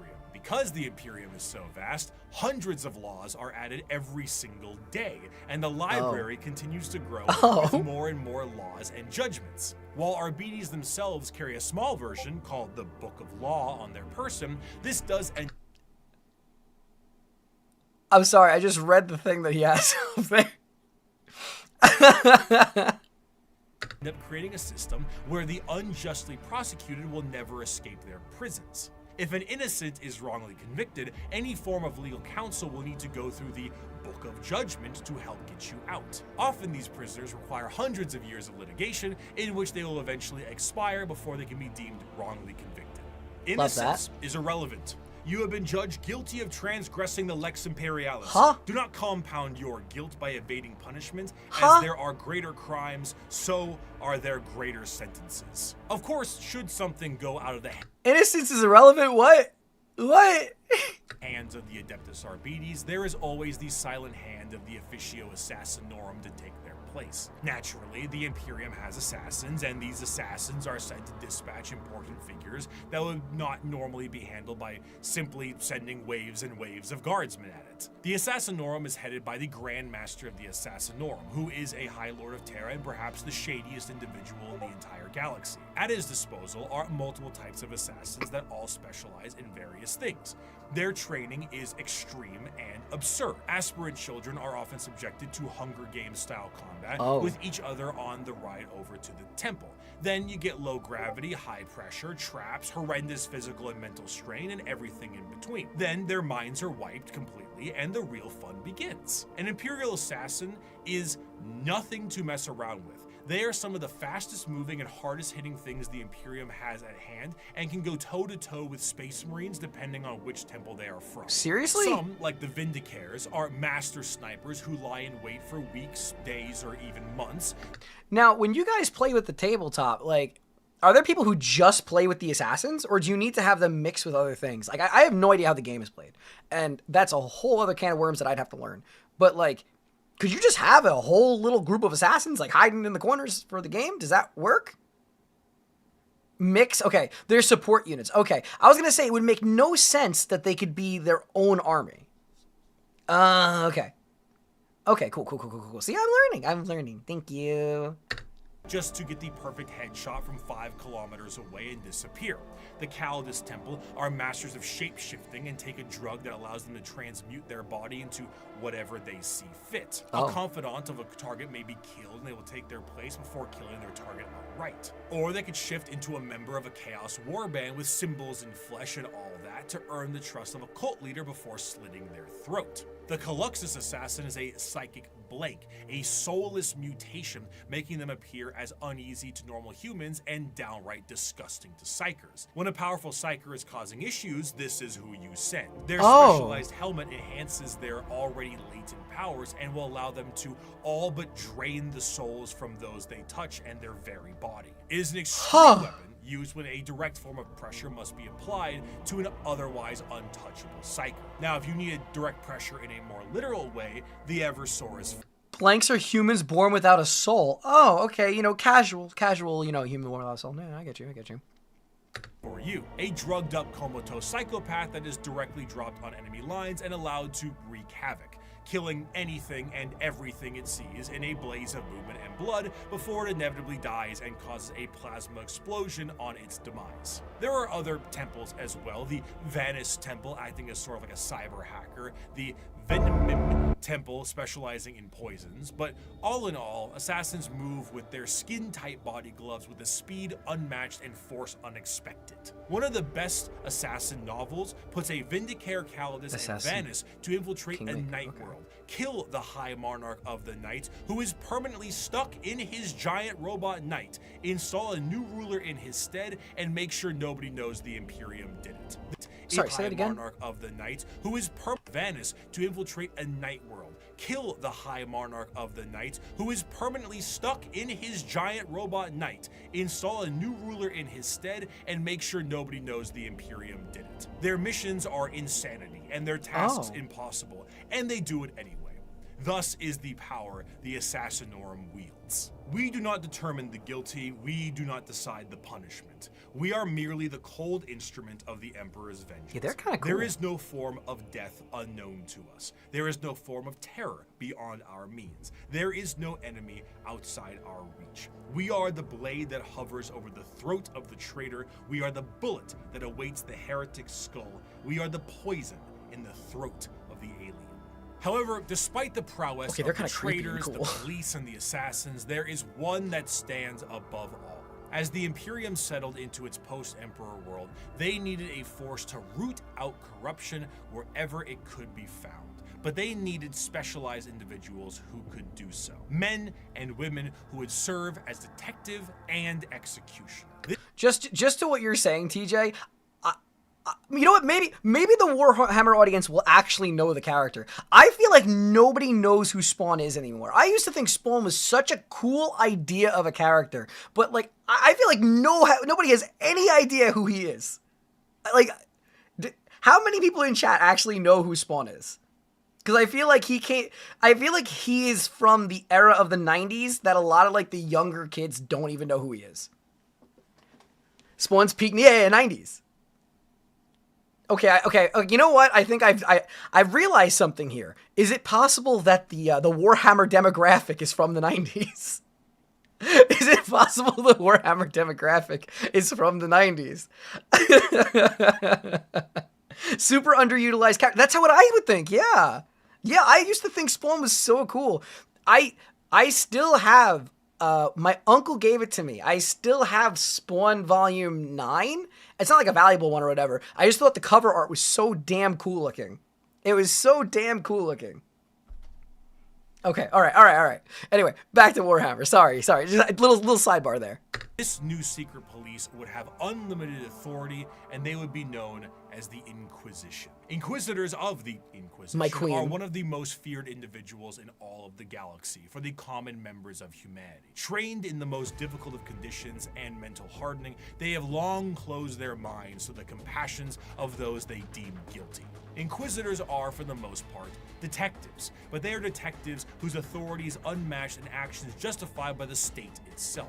Similar to the KGB, the Gestapo, the Stasi, the OVRA, but unlike those organizations, the Inquisition has far more authority and is one of the only types of individuals who can commit exterminatus, the term used for the utter and total destruction of a planet that is no longer deemed usable by the Imperium. While it is a very exciting word and a commonly notable thing done in Warhammer, exterminatus is not actually used particularly often. It's a last resort entirely meant to stop the enemy from gaining a major foothold or spread even more corruption. Even with 1 million worlds, the wholesale slaughter of an entire planet is still a massive blow to the Imperium. Inquisitors... I'm gonna assume that they've exterminatus a planet with orcs before. I'm just gonna take a shot in the dark and assume that's had to have happened. Sorry, I didn't mean to stop again. I'll back up. The slaughter of an entire planet is still a massive blow to the Imperium. Inquisitors range quite a bit, not just in how they operate, but also in their personalities. They are often main characters for a large amount of books, as detective noir is a great genre, and they can be the most stone-cold killer or a pragmatic and sympathetic individual depending on who they are. Radical Inquisitors may utilize methods unlike most of the Imperium, such as alien tech or even demon hosts, where Puritans stick closer to the methods of the religious state and shun any deviations. They also specialize in various aspects, as the Inquisition has orders or ordos, such as Xenos for aliens, Malleus for demons, and Hereticus for, you guessed it. Truly, if you are a normal citizen of the Imperium, a person flashing an inquisitorial rosette in front of you may be one of the most terrifying moments of your entire life. It is the same as an FBI badge or a KGB member, except now you're in Warhammer. So, their authority and that'd be terrible. are That'd be terrible. Agents of the Imperium are vast and offer a ton of different concepts to the world of Warhammer, and they continue to expand as the Emperor's descent into the Golden Throne has lasting effects on humanity. As time progressed, a few people seeing the Emperor as a deity made their voices louder, and over a few thousand years, worship of the Emperor was not only considered expected, but state mandated. This church will be known as the Ecclesiarchy, and there were many who would look to the cardinal position and make desperate grabs at their power, leaving horrid effects on the populace. The Age of Apostasy was a time of reformation in the Imperium that saw its eventual change into an overtly religious empire. During this time, an all-female warrior cult to the Emperor called the Daughters of the Emperor were a bit more isolated from the wider. Very cool design. However, as the Ecclesiarchy began to take root, one Goj Van Dyer became the High Lord of the Administratum and noticed these warriors and felt they could be useful to him. Sorry, I'm just checking the Goj cats. himself told Sorry, I'm gonna back up for a second. these warriors and felt they could be useful to him. Wait for a Goj second. himself told these warriors that he was the voice of the Emperor himself and demanded they fire upon him to prove it. Having a little hidden force field that this warrior cult had never seen before, the bullet bounced off of him and showing him to be unharmed, truly blessed by the Emperor. This cult became known as the Brides of the Emperor and acted as his personal bodyguards and aides. However, Goj Van Dyer was a tyrant, and his horrendous reign spelled ruination for the wider Imperium, which made the Adeptus Custodes take notice. Despite an outright coup and revolt against him, the deadlock was getting steep as the Brides of the Emperor's fierce combat skills kept him safe. One custodian made contact with the leader of the Brides and brought her into the throne room of the Emperor himself. Okay, just to ask the chat, are the Brides of the Emperor the same as the Sisters of Battle, or are they different? Are they just two different names for the same people? Yes? Okay. Just making sure. I'm just making sure. Nobody knows what transpired in that room, save for Alicia Dominica, the custodian, and the Emperor himself. However, she left the room with her hair bleached pure white from the interaction, marched her battle brides directly to Van Dyer himself and said, "You have committed the ultimate heresy. Not only have you turned your back on the Emperor and stepped from his light, you have profaned his name and almost destroyed everything he has striven to build. You have perverted and twisted the path he has laid for mankind to tread. As your decrees have stated, there can be no mercy for such a crime, no pity for such a criminal. I renounce your lordship. You walk in the darkness and cannot be allowed to live. You must Your sentence has been long overdue, and it is now time for you. All right. Last one, I promise. To everybody who hates these, I'm sorry. People keep asking.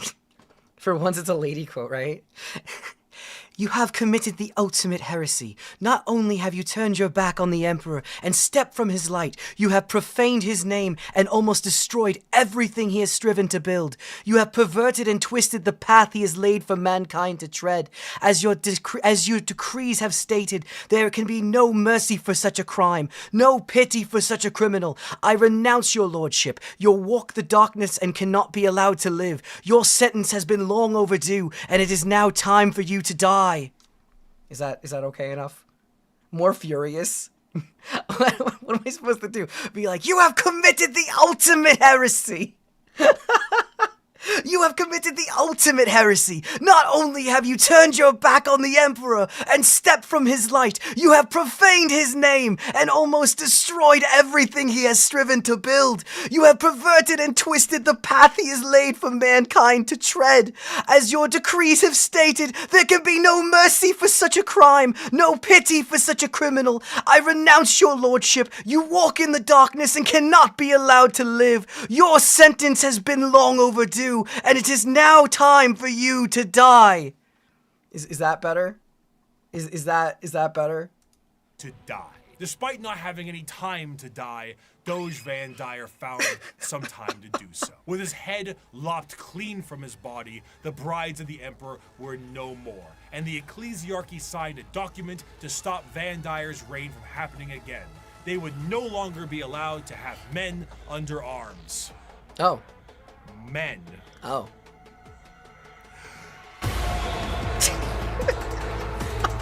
Is it Adeptus Sororitas?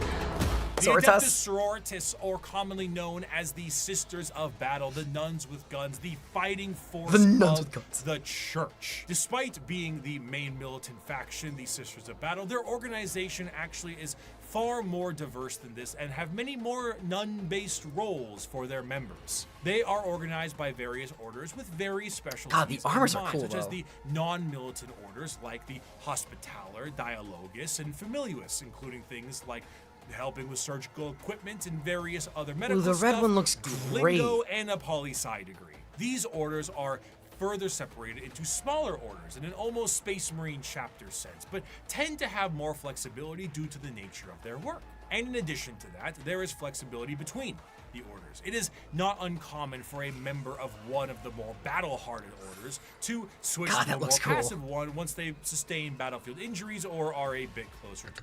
Can we just stop and just appreciate how insane some of this art is? Like, some of this art is just really, really impressive. Sorry, backing up. To switch to a more passive one once they sustain battlefield injuries or are a bit closer to retirement.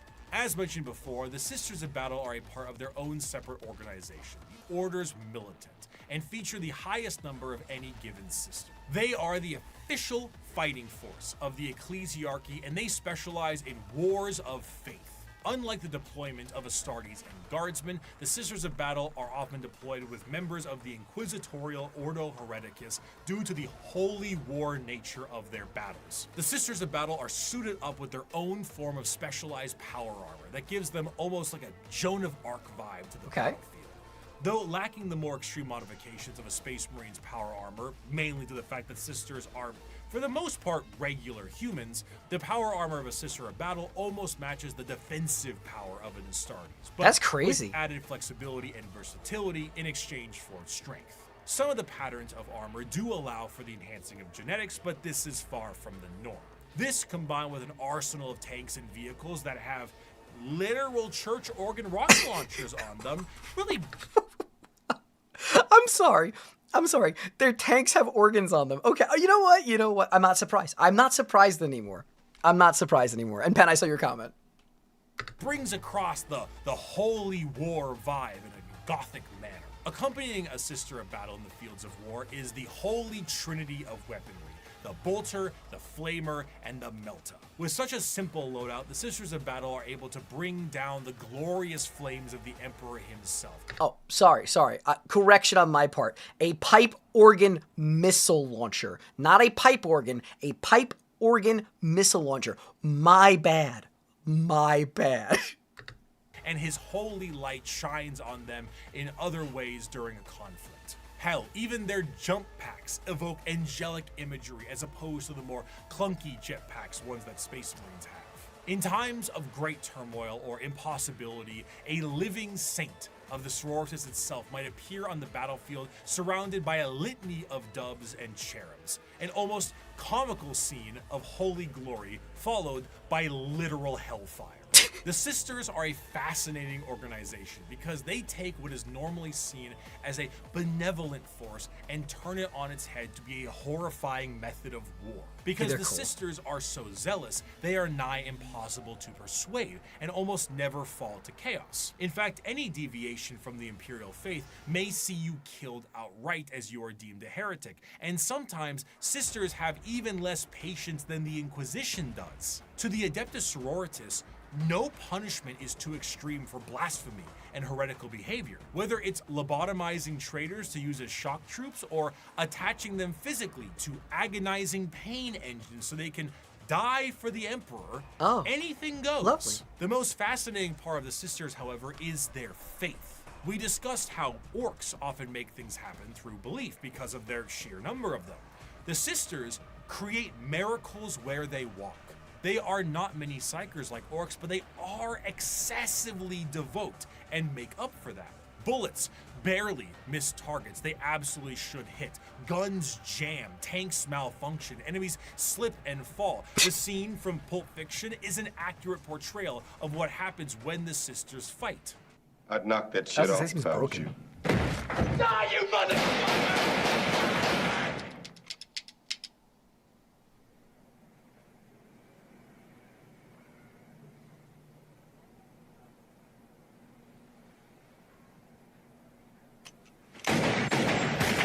One of the most prominent figures is the Triumph of St. Catherine, a literal open casket with the saint of a sister's order held aloft by lobotomized servant cherubs and protected by bodyguards of the faithful.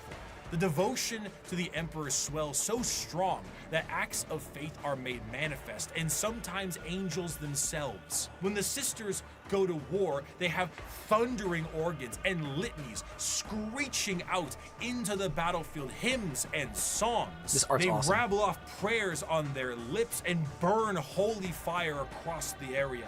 They spray holy water down from horns atop their vehicles. It is a genuine holy war, a procession of death. Saint Celestine is an undying deity, arriving precisely where she is needed and returning to the fold after each death. When she dies, she sees a crying young girl atop a mountain of bones, her bones, after every one of her deaths. She climbs this mountain every time to help comfort this crying child and is rebirthed upon the battlefield. And one day, her deaths will create a mountain so large that even she will not be able to traverse it. Is she a demon of the God Emperor? Perhaps, but she'll be shot for saying so. She is genuinely and literally faith made manifest. Some sisters may make a mistake, however, literally faith made manifest. I have to say, the idea of the writing, like, you guys probably already think this or know this, and I'm just being an idiot because I don't know any of this stuff, but the idea of the writing of how she resurrects is one of the coolest things that I have heard from this universe as far as being a well thought out device to create a limit on immortality. That is such a cool idea of how she maintains sainthood. And it's beyond the scope of anything I would have conceived as a limiting factor. It's actually borrowed from Buddhism. I did not know that. That's really cool.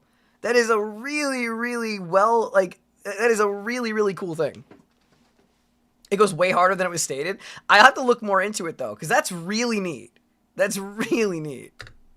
Some sisters may make a mistake, however, and find themselves questioning their faith, disobeying a command, and even leaving their order. These sisters are sent for reconditioning and are known as the Sisters Repentia. They generally face the front of the line head-on and seek retribution and forgiveness from the Emperor himself. Though their actions were heretical, repentia on the fields of battle is an indication of an individual wanting to become forgiven. They run aloft with torture devices attached to their bodies and a chain sword the size of their body, completely armorless, to determine if this is how they die or if the Emperor will forgive them. Even the most famous champion of the sisters, that Saint Celestine, was a repentia. Even she questioned her faith. And if she can do it, so can you. Just don't run away again. They don't really do third chances. The Sisters of Battle are martyrdom-enthused zealots that create miracles in their tread. Their devotion is boundless and also a direct source of their power. A whole army of power-armored soldiers shooting, burning, and melting all in their path is bad enough, but it enters a whole different level when God is on your side. By bolter shell, flamer burst, and melta blast, the mutant, the heretic, and the traitor alike are cleansed of their sin of existence. So has it been for 5 millennia, so shall it be until the end of time. The Imperium devolving into wars of faith is to push no more reading. agenda further. Where the xenophobic nature of humanity was once strong, it has now been magnified, and there are plenty of aliens in this galaxy. 6,000 years prior to the current events of 40k, a planet was found by an AdMech exploration vessel. The life forms on the planet were seen using tools, but they were still very primitive, so the planet was marked for destruction. Did Bricky's hair change, or am I just losing my mind?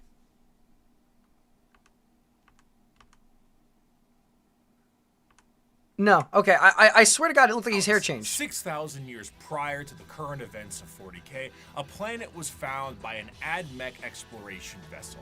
The life forms on the planet were seen using tools, but they were still very primitive, so the planet was marked for destruction to pave the way for the Imperial war machine. However, this was thrown off because of an extreme warp storm and that whole Doge Van Dyer thing. Flash forward to modern day, and an unknown but highly advanced vessel was shot down near an Imperial mining world, and the bodies on this vessel matched those life forms found on that primitive world. The native creatures on that planet were able to evolve rapidly due to them being unobstructed, and their highly advanced gear posed a new threat to the Imperium. Advancing over these years with a remarkable speed, these are the new upstarts in the galaxy. What are looking they? to make a name for themselves, all in the name of the greater good. These are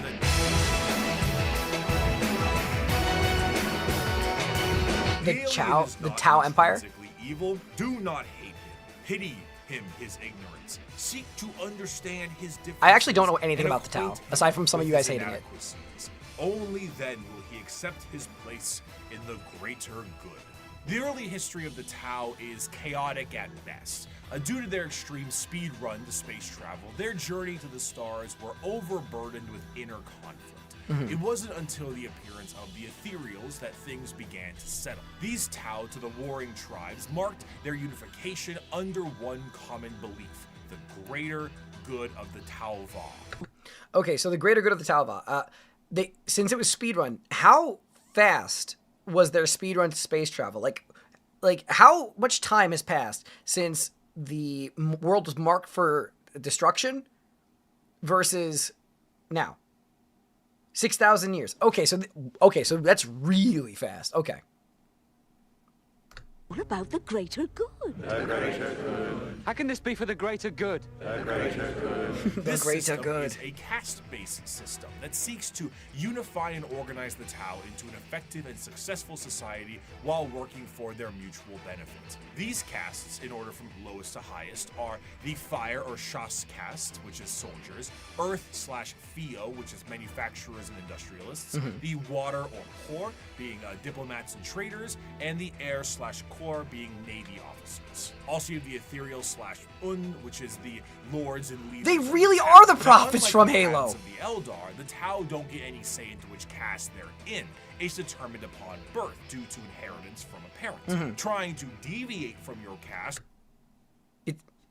It's an entire species of Nepo babies? Oh, I don't like the Tau. Oh, I don't like the Tau. Or trying to do tasks or even use tools assigned to another caste is a grievous crime against the Ethereals, and those guilty of this crime tend to be sent to re-education camps, which sounds not so great or good, but a greater good than the good that the Imperium sees as greater. The guidance of the greater good also encourages the growth of the Empire through the absorption of other races and cultures. The expansion of the Tau Empire is split into spheres of time. So far, there have been... They're Nepo Baby Covenant! They're literally Nepo Baby Covenant! They absorb other species, and they're all based on what you were left with from your previous generation? What? What? 5 spheres of expansion, with a 6th one being planned in the current timeline. The first 2 spheres saw the Tau move beyond their homeworld and settle new planetary systems, known as SEPs, and absorb multiple races into their ranks. But the 3rd sphere is where we see the Tau interact with the Imperium for the first time, which went about as well as you think it did. The Tau, as mentioned before, I get that it's a caste highly system. advanced compared to some of the other species in the galaxy, and their military tactics are highly precise. Instead of the Imperial methodology of throwing everything at a problem, the Tau carefully assess any battle and take as many precautions as possible. Commonly, you will see a Tau warrior in a heavily modified battle suit with advanced targeting systems. The Their Tau armor's do cool. not often consider close combat to be something very effective, so they don't really put much stock into it. Their Gundam-like battlesuits have a multitude of functionality, ranging from overwhelming firepower to stealth-based combat, and since they're an upstart species with a bit of technical flair, they have plenty of AI drones that help them on the field of battle. In addition to this, the Tau are also joined in the field of battle by some of the species that have been absorbed into the fold of the greater good. These auxiliaries often employ tactics that the Tau are unable to do on their end, such as the brute force and almost primitive nature of the Kroot, combined with the Geonosian aerial shock attack style of the Vespens. It's interesting. The Tau assimilate more and more species with time, including even some humans who wish to break off from the Imperium for pick a reason. The aesthetic of the Tau also leans a bit more into the East Asian sci-fi aesthetics. The large mech suits definitely evoke that Gundam look, but the general garb of their higher-ups kind of create that motif, and they often have accents in the games that they are in. But while Tau are looked at as Gundam mech faction by some, Okay, I'm not gonna lie though. The mechs and the armor though are top tier. I think the aesthetic of the armor is awesome. Don't like the actual like alien look, but their armor and their mechs really cool. others enjoy them for the full coalition of aliens. One of my favorite images in Warhammer is this official artwork by Games Workshop.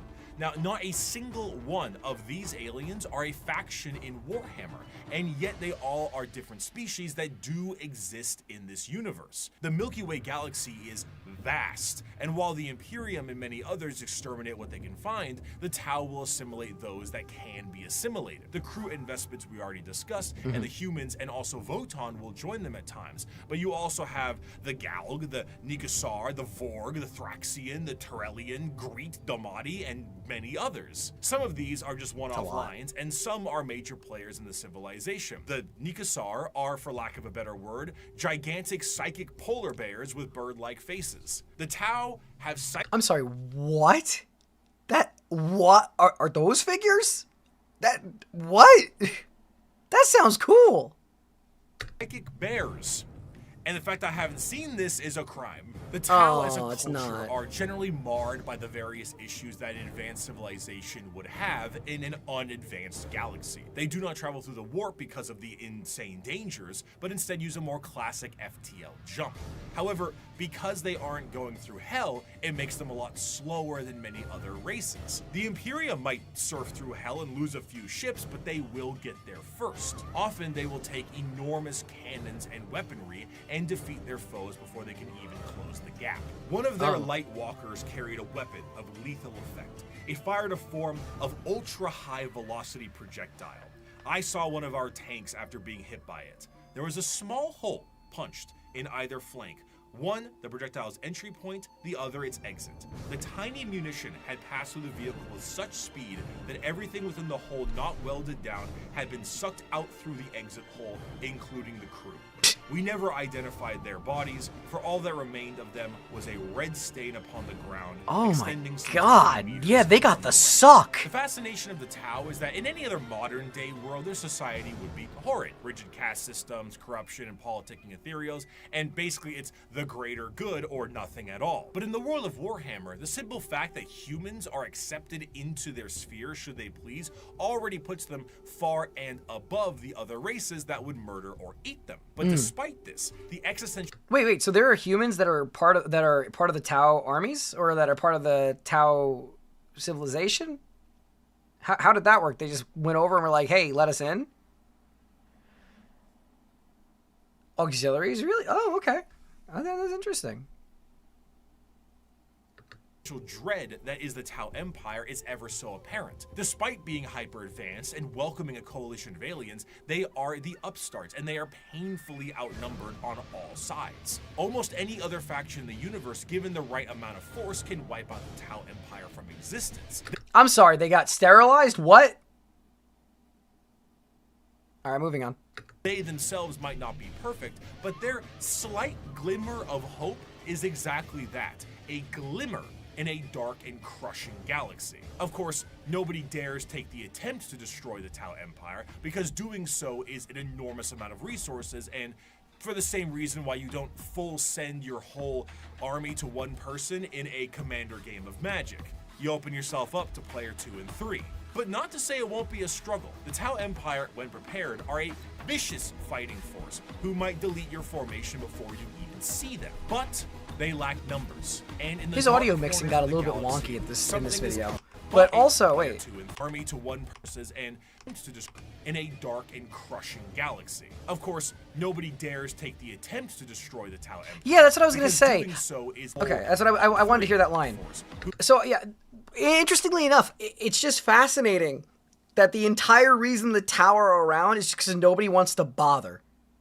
That's what it sounds like, the way he phrased it. It's like, yeah, the Tau would lose, but nobody cares enough.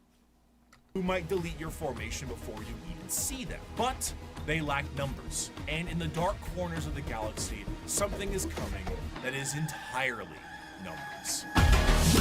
Tyranids! Okay, I'm excited. I'm excited. Bugs. There is a cancer eating at the Imperium. With each decade, it advances deeper, leaving drained, dead worlds in its wake. This horror, this abomination, has thought and purpose that functions on an unimaginable galactic scale, and all we can try to do is stop the swarms of bioengineer monsters it unleashes upon us by instinct. We have given the horror a name to salve our fears. We call it the Tyranid race. But if it is aware of us at all, it must only know us as prey. The conflicts of Warhammer... Can we just even say how fucking gassed that quote is? Like, that makes them sound so cool. That even this picture, look how cool that is. Look how cool that is. 40k are chaotic enough with the sheer volume of violence that exists in the confines of the Milky Way. However, there is a threat to the galaxy that extends beyond our known galaxy that is creeping ever closer and cannot be negotiated with. What drew them to the galaxy is unclear. It may have been the light of the Astronomicon itself, like a moth to a flame. It could have been a Xenos device detonated in the Horus Heresy. It could have been that they were done eating the Andromeda Galaxy and they have come to take ours. Or they might be running from something far, far worse. Regardless of the why, the where, when it came to the first official contact with these creatures, was the planet of Tyran. This is the site where the Imperium encountered a fleet of these creatures before being utterly torn to shreds. Thus, these creatures became known as the Tyranids. There is plenty of evidence that the Tyranids have been lurking in our galaxy for years beforehand, but this was the first true instance of their presence being fully known. Unlike other creatures in the realm of 40k that can be talked to, captured, or negotiated with, the Tyranids are unable to be reasoned with. They are, at their core, animals, but not the fun kind of animals. They are the xenomorphs of 40k, and boy are they hungry. So they're intelligent though, right? Because if they're a threat in the universe, do they have space travel? Or do they just go from world to world by hopping onto someone's ship, mass reproducing and killing everybody? Like, they're so cool. Like, they are so... Yes, hive mind synapse. Does that mean that... Is there a queen? Like, do they have... I mean, aside from Matara. But, like, do they have, like, you know, officers? Like, how does that work? Living shit...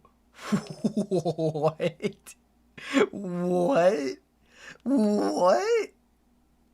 Okay, they are instinctively hardwired to either kill or be killed, and they are an unrelenting force due to this. However, just because they don't talk outwardly doesn't mean they don't communicate with one another. The true horror of the Tyranids is found in their driving force, the hive mind. 3, 2, 1. Hot in here, my Nelly. That's what I guessed.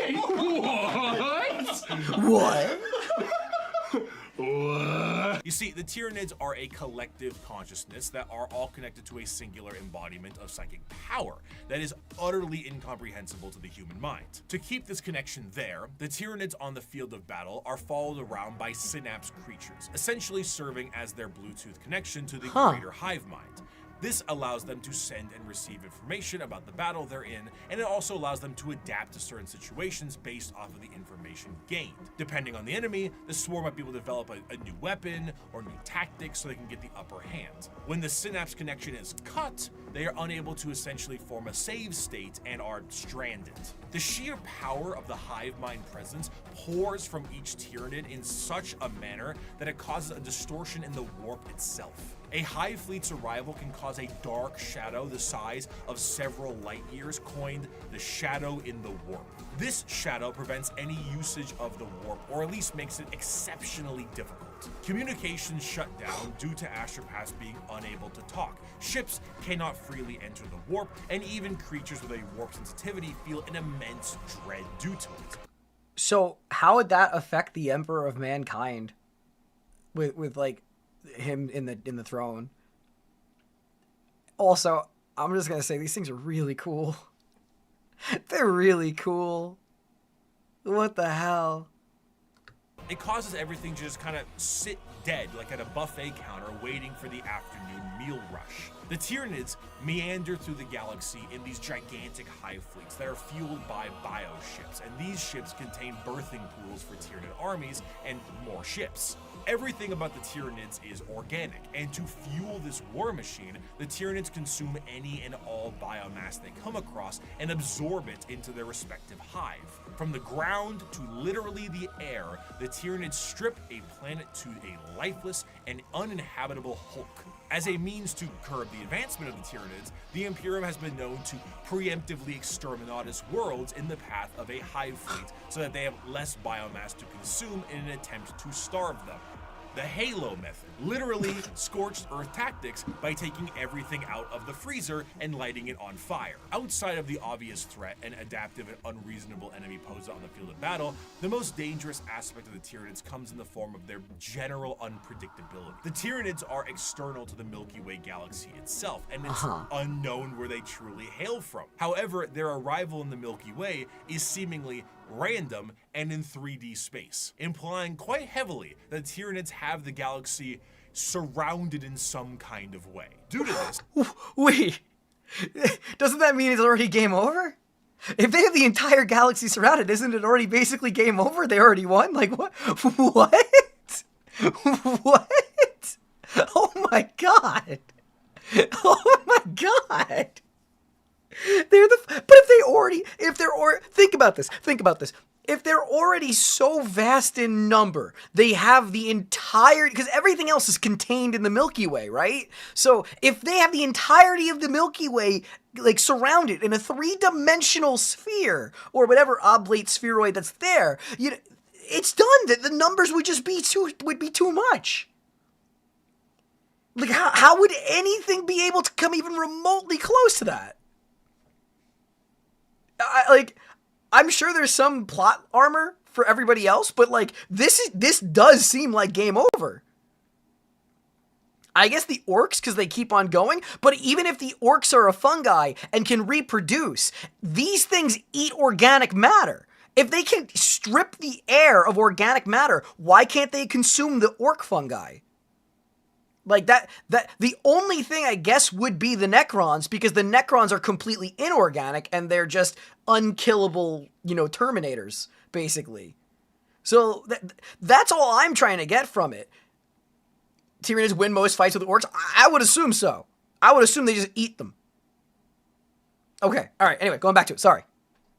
You will sometimes see instances of species engaged in a separate conflict, both agree to a temporary truce in order to take out a Tyranid threat. Because regardless of the stakes at hand, the existence of the Tyranids marks the heat death of the galaxy itself. And all the factions can ultimately agree that the Tyranids themselves act as the biggest threat to all of them. The Tyranid race is truly an unknowable horde and pulls from that horror of the unknown. They, as a faction, are not ones with a large amount of general lore because their entire race is told from the point of view of those being eaten by them. Tyranids are called that due to the planet Tyran they destroyed, as we mentioned earlier, and their names are often phrases given to them by their victims. The Swarm Lord, Old One-Eye, the Death Leaper, Von Ryan's Leapers, and so on. Despite the inability to even perceive the vast psychic hive mind of the Tyranids, they are fiercely intelligent. Special poisons and items designed to counter them are adapted in a matter of hours. If you bring light infantry, they create heavy monsters. If you brought weapon emplacements, they spawn little creatures to scour your vents and sewers. Many of you enjoyed the Servitor excerpt from part 1, and so bear with me as I provide you another very long account of a planetary governor whose planet is in the final death throes of the Tyranid menace. This starts about halfway through. It has been many weeks since a handful of us escaped the sinking of the Sea Fort Divine Anchor via airlift. We have escaped in this manner because the Tyranids had overwhelmed so much of our world, they no longer appeared to need to continue spawning beasts for aerial supremacy. I shall never forget what I saw from my craft's portholes. Alien biostructures dominated Huto's surface. Gigantic, lumpen barnacles pumped out clouds of matter to further poison the planet alongside pulsating, brain-like nodes that resembled lethal fungi. Immense capillary towers stretched high into the poisoned sky. The glistening chitin coating their flanks crawled over by chains of lesser beasts fulfilling some sick alien purpose I cannot know. Digestion pools spread for miles, replacing our once great lakes with reservoirs of bubbling biomatter. Tides of creatures bloated with consumed flesh vomited their guts into the pools or threw themselves entirely into the billowous liquid. Amidst the seas of feeder beasts consuming all in their path, we would every so often see an explosion or a burst of fire. Were these heroic final stands by other survivors, or merely abandoned ordnance detonating at random? I will never know.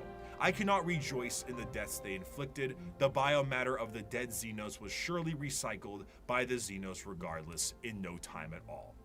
At least they know how to recycle, right? Right? Yeah.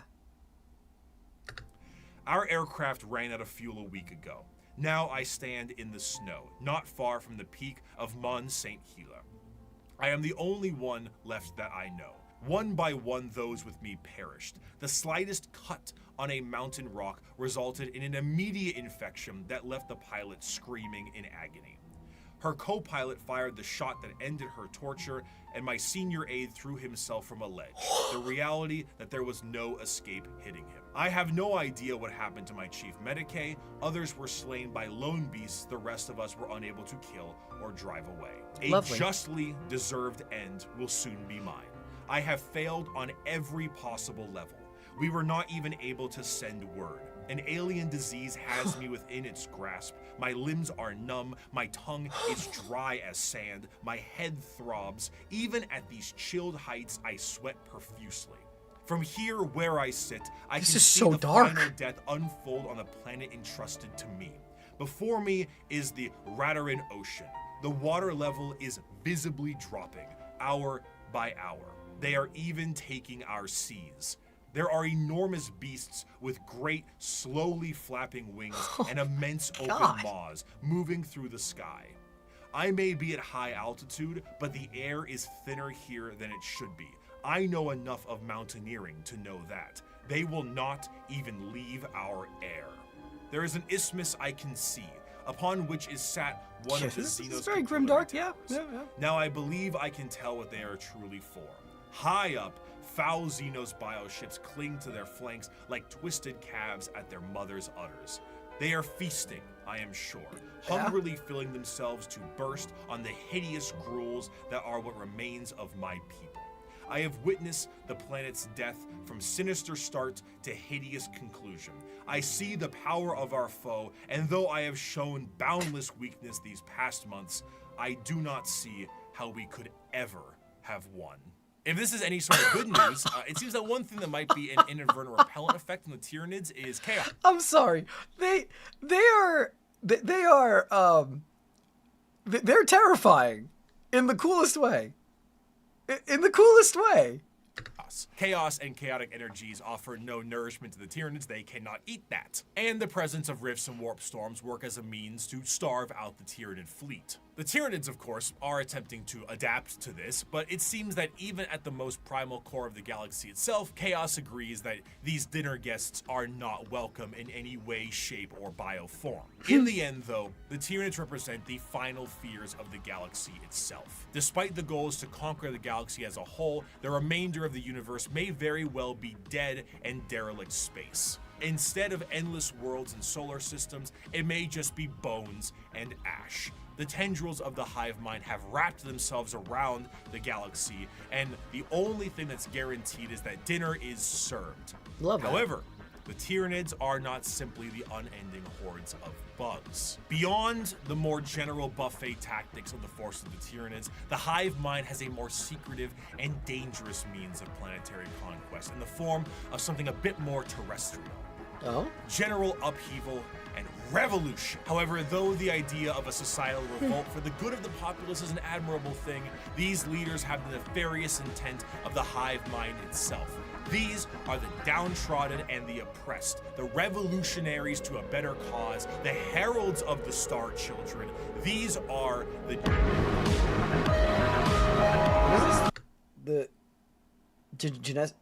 The Genestellar cults? Genestellar cults? Oh, the Gene Stealer. The Gene Stealer cults. In the sunless body of our hive, the flock of the faithful grows. We are guided by our great Father's sacred vision, protected by his loving hands. Within these holy shadows we dwell, while the impure bathe in spire-topped starlight.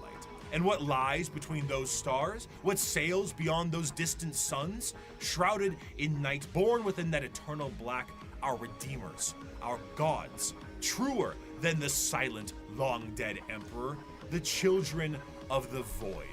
We hear them in our dreams, we feel them in our blood. They call and we will answer. We will rise and claim the engines of labor that have bound us in servitude. This world will burn. It will be cleansed, purified, made ready, and the heavens will deliver our reward. So, these guys are still Tyranid, though? I see you guys saying that this is true grimdark here. How bad are these guys going to be?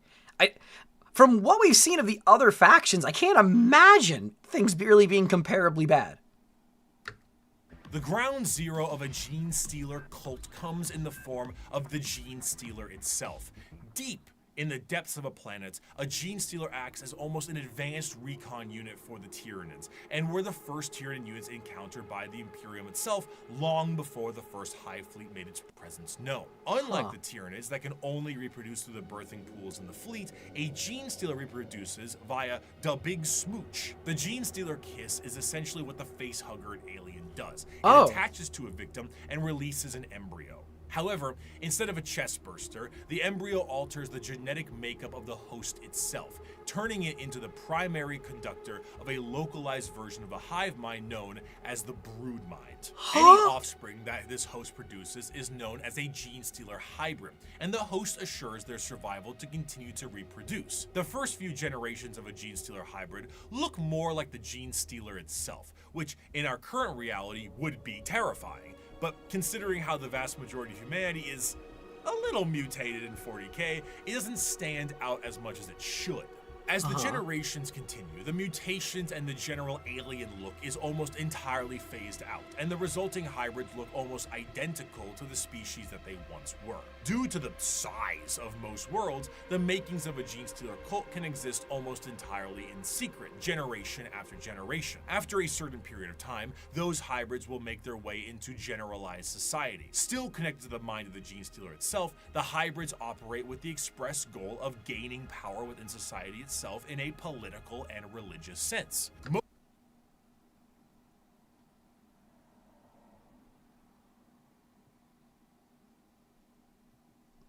Most of the time, they will present themselves as revolutionaries, looking for the betterment of the population. And honestly, it sounds great for a lot of the folks on the planet. By the people, for the people.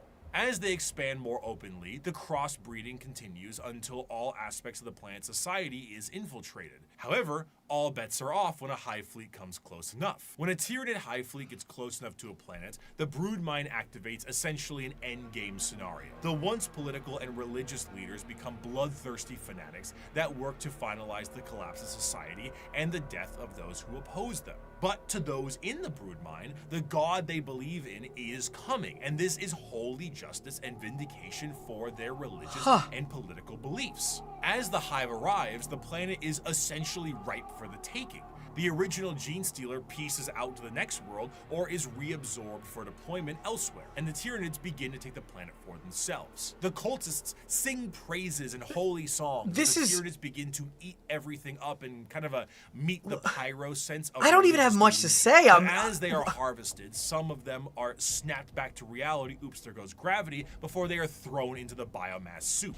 For a fleeting second, they see that this was all a ruse to consume the world and that their false gods were a bunch of hungry bugs. The cultists essentially put the checkerboard dining cloth on the table for them and invited them for a feast. Due to the constant redeployment of gene stealers, there are known cults that pop up across the Imperium itself. Some of the more well-known ones are the cult of the Bladed Cog or the Rusted Claw, but there are hundreds, if not thousands, of different cults that keep popping up all over the galaxy. So any planet could already be, again, the Warhammer lore, any planet could already be infected by the gene stealers. I mean, there's no way to really know until, you know, they just go, whoops, I guess let's you know, just cripple the entire structure of the planet. Tee-hee-ha-ha, whoopsie. I'm gonna ask a dumb question. Can a Custodes be infected by a gene stealer? Is that, I know they can't reproduce. I guess it wouldn't matter, right? Because the Custodes can't be reproducing anyway, so it's a moot point. I was trying to think, I was trying to think of it, like how dangerous, you guys are all telling me no in excess. I know I was wrong, I'm sorry. Like, what is the most dangerous thing a gene stealer could hijack? Like, legitimately, what is the most dangerous thing that a gene stealer could hijack in Warhammer lore? Like, could it be the orcs? Could hijacking the orcs be the most dangerous? Could hijacking, I don't know, the, I don't know. Just trying to think of what, like, Inquisitors? Space Marines? Have they infected Space Marines? A planetary governor?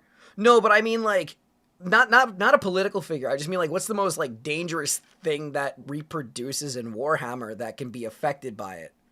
Oh, is a planetary governor an actual thing? Like, separate from a political rank? Those, there are gene stealers, space... There are? Oh, my goodness. They tried with orcs, but they were too fast, and the other orcs killed them quickly. I like that. That's really funny. Okay, all right, going back. Sorry for my theory crafting here. I'm sure the comment section below is gonna be having a field day with my comment. as the gene stealers spread. And due to their covert means taking over the planet, they are not generally viewed to be a threat until it is far too late. And due to the know-how of gene stealers, they tend to be predatory to those in the lower classes of a given planet. The gene stealer cults overall have really come into their own, commercially and artistically. They have very much embraced the revolutionaries aesthetic and crafted a fascinating method in doing so. It's this great combination of this pseudo-Marxist Bolshevik uprising mixed with the hills have eyes in the populace. What's particularly enjoyable about their uprising is that often from their point of view, the reasons they have are extremely justified. Most of the members of the GSC are the extremely impoverished and menial laborers of the Imperium, who honestly wouldn't need an alien presence to provide a manifesto on reasons to revolt. Their weapons are all makeshift and often involve things like mining lasers, drilling saws, demolition charges, giant stop signs. Their political machinations work quite well, as the cult ends up being really good at assassination, especially when you have a third arm holding a pistol beneath all those robes. They're a faction rife with fascination and culture, and their plans are generations in the making, to the end goal of being thrown right back into the soup by the star children they prepared the world for. And those are the threats to the galaxy now. The degradation of almost every species is now behest by the Tyranid menace, and all of the infighting between each and every single one of them will be their undoing. The world of Warhammer is a bleak and horrendous one, and that is in its own right the charm. It is so large, so vast, so absolutely horrendous and insane, and yet is treated with 100% severity and seriousness. In the beginning of part 1, I gave you an abridged and different opening to the Warhammer world, the grim darkness of the far future, and I leave you with this part 2 with the full quote itself. It is the 41st millennia. For more than 100 centuries, the Emperor has sat immobile on the golden throne of Earth. He is the master of mankind by the will of the gods, and master of 1,000,000 worlds by the might of his inexhaustible armies. Love that. He is a rotting carcass, writhing invisibly with power from the dark age of technology. He is the carrion lord of the Imperium, for whom 1,000 souls are sacrificed every day so that he may never truly die. Yet even in his deathless state, the Emperor continues his eternal vigilance. Mighty battle fleets across the demon-infested miasma of the warp, the only route between distant stars, their way lit by the Astronomicon, the psychic manifestation of the Emperor's will. Vast armies give battle in his name on uncounted worlds. Greatest amongst his soldiers are the Adeptus Astartes, the Space Marines, bioengineered super warriors. Their comrades in arms are Legion, the Imperial Guard, and countless planetary defense forces, the ever-vigilant Inquisition, and the tech priests of the Adeptus Mechanicus, to name only a few. But for all their multitudes, they are barely enough to hold off the ever-present threat from aliens, heretics, mutants, and worse. To be a man in such times is to be one amongst untold billions. It is to live in the cruelest and most bloody regime imaginable. These are the tales of those times. Forget the power of technology and science, for so much has been forgotten, never to be remembered. Forget the promise of progress and understanding, for in the grim darkness of the far future, there is only war. There is no peace amongst the stars, only an eternity of carnage and slaughter and the laughter of thirsting gods. Thank you so much for watching. I hope you have a wonderful rest of your day. Wow. Let me put on some music. Hold on.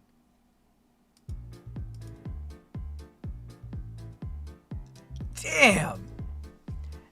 Everything, as far as the factions are concerned, is an absolute shit show. Wow. Wow. Oh man, I hope you guys had fun. I actually really, I feel like I've learned a lot. Thank you again for watching, and if you stuck around this long, please consider leaving a like and subscribe. I'm still doing my best to get better at this whole React content system, but in addition to that, if you have any suggestions, such as what you want me to watch next, please leave it in the comment section, and thanks again for watching.